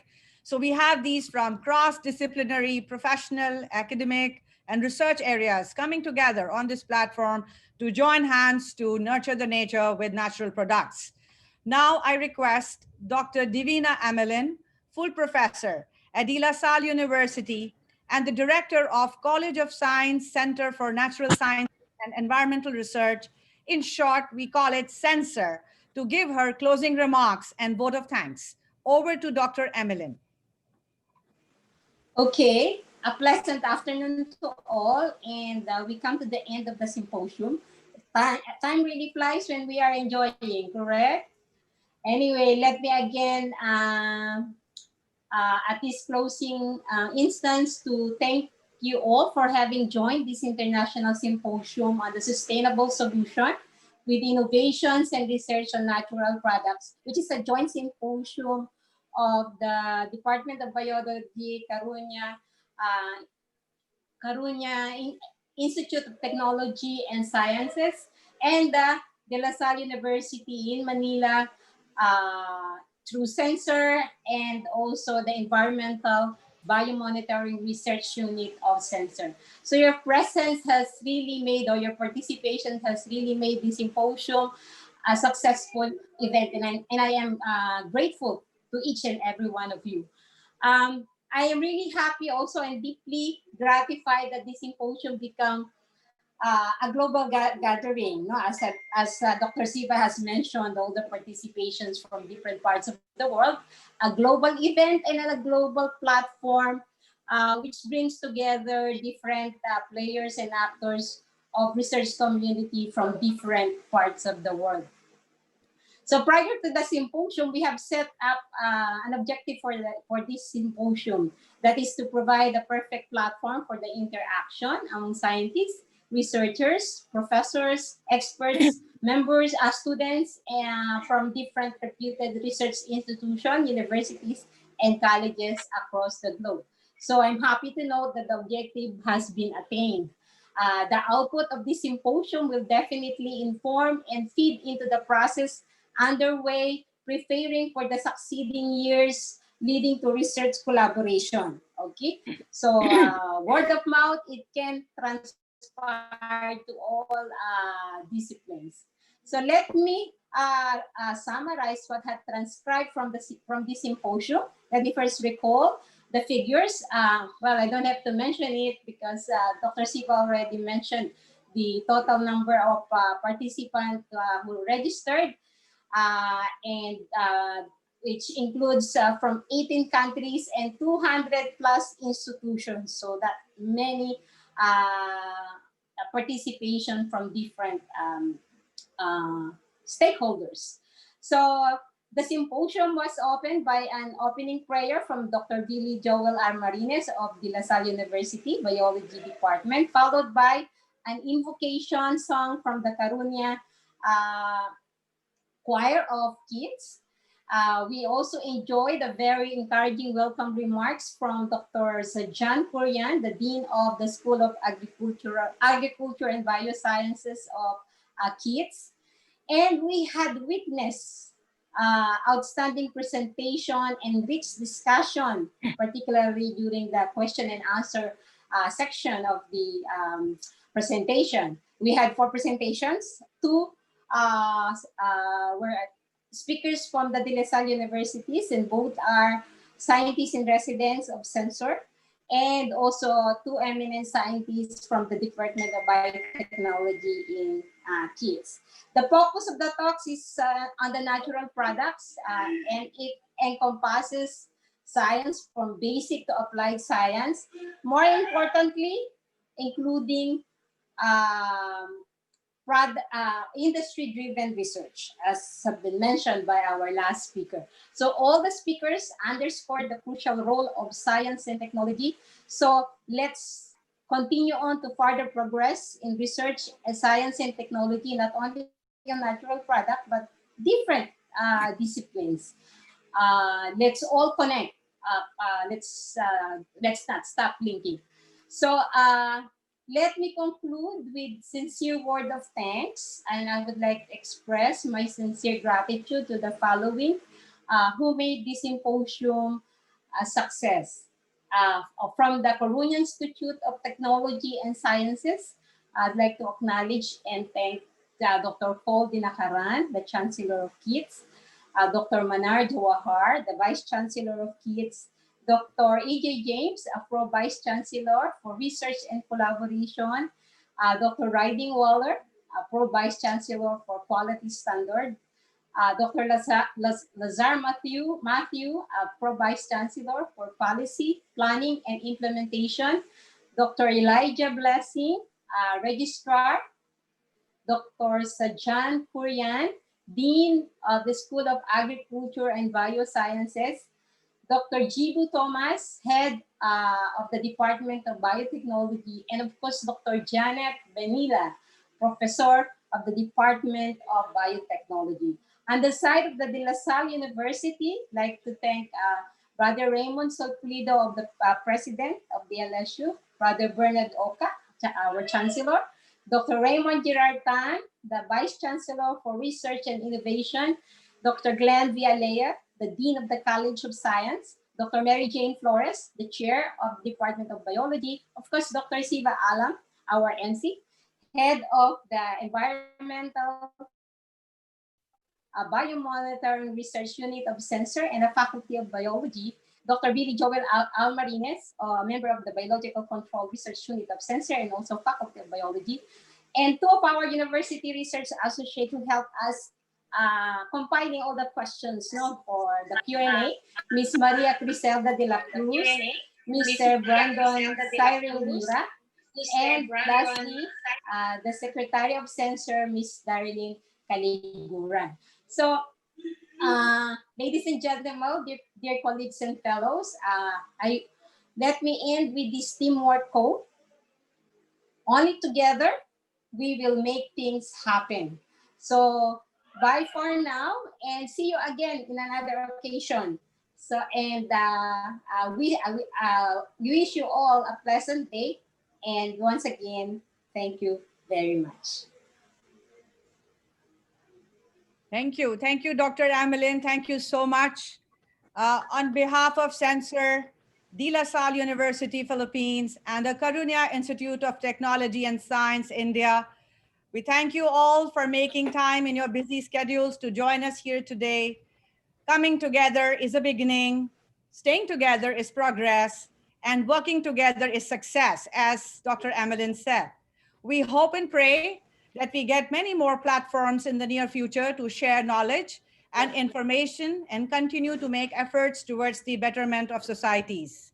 Before we close, may I request all participants to please fill up the feedback form, which is now already active, for the issuing of their e-certificates for participation in this symposium. So please stay safe, stay healthy, take care of your near and dear ones, spend time with nature, and be stress-free. God bless you all. Have a great weekend. This is your weekend. Bye-bye, everyone. Bye-bye, everyone. Bye. Bye. Thank you so much. Thanks. Bye.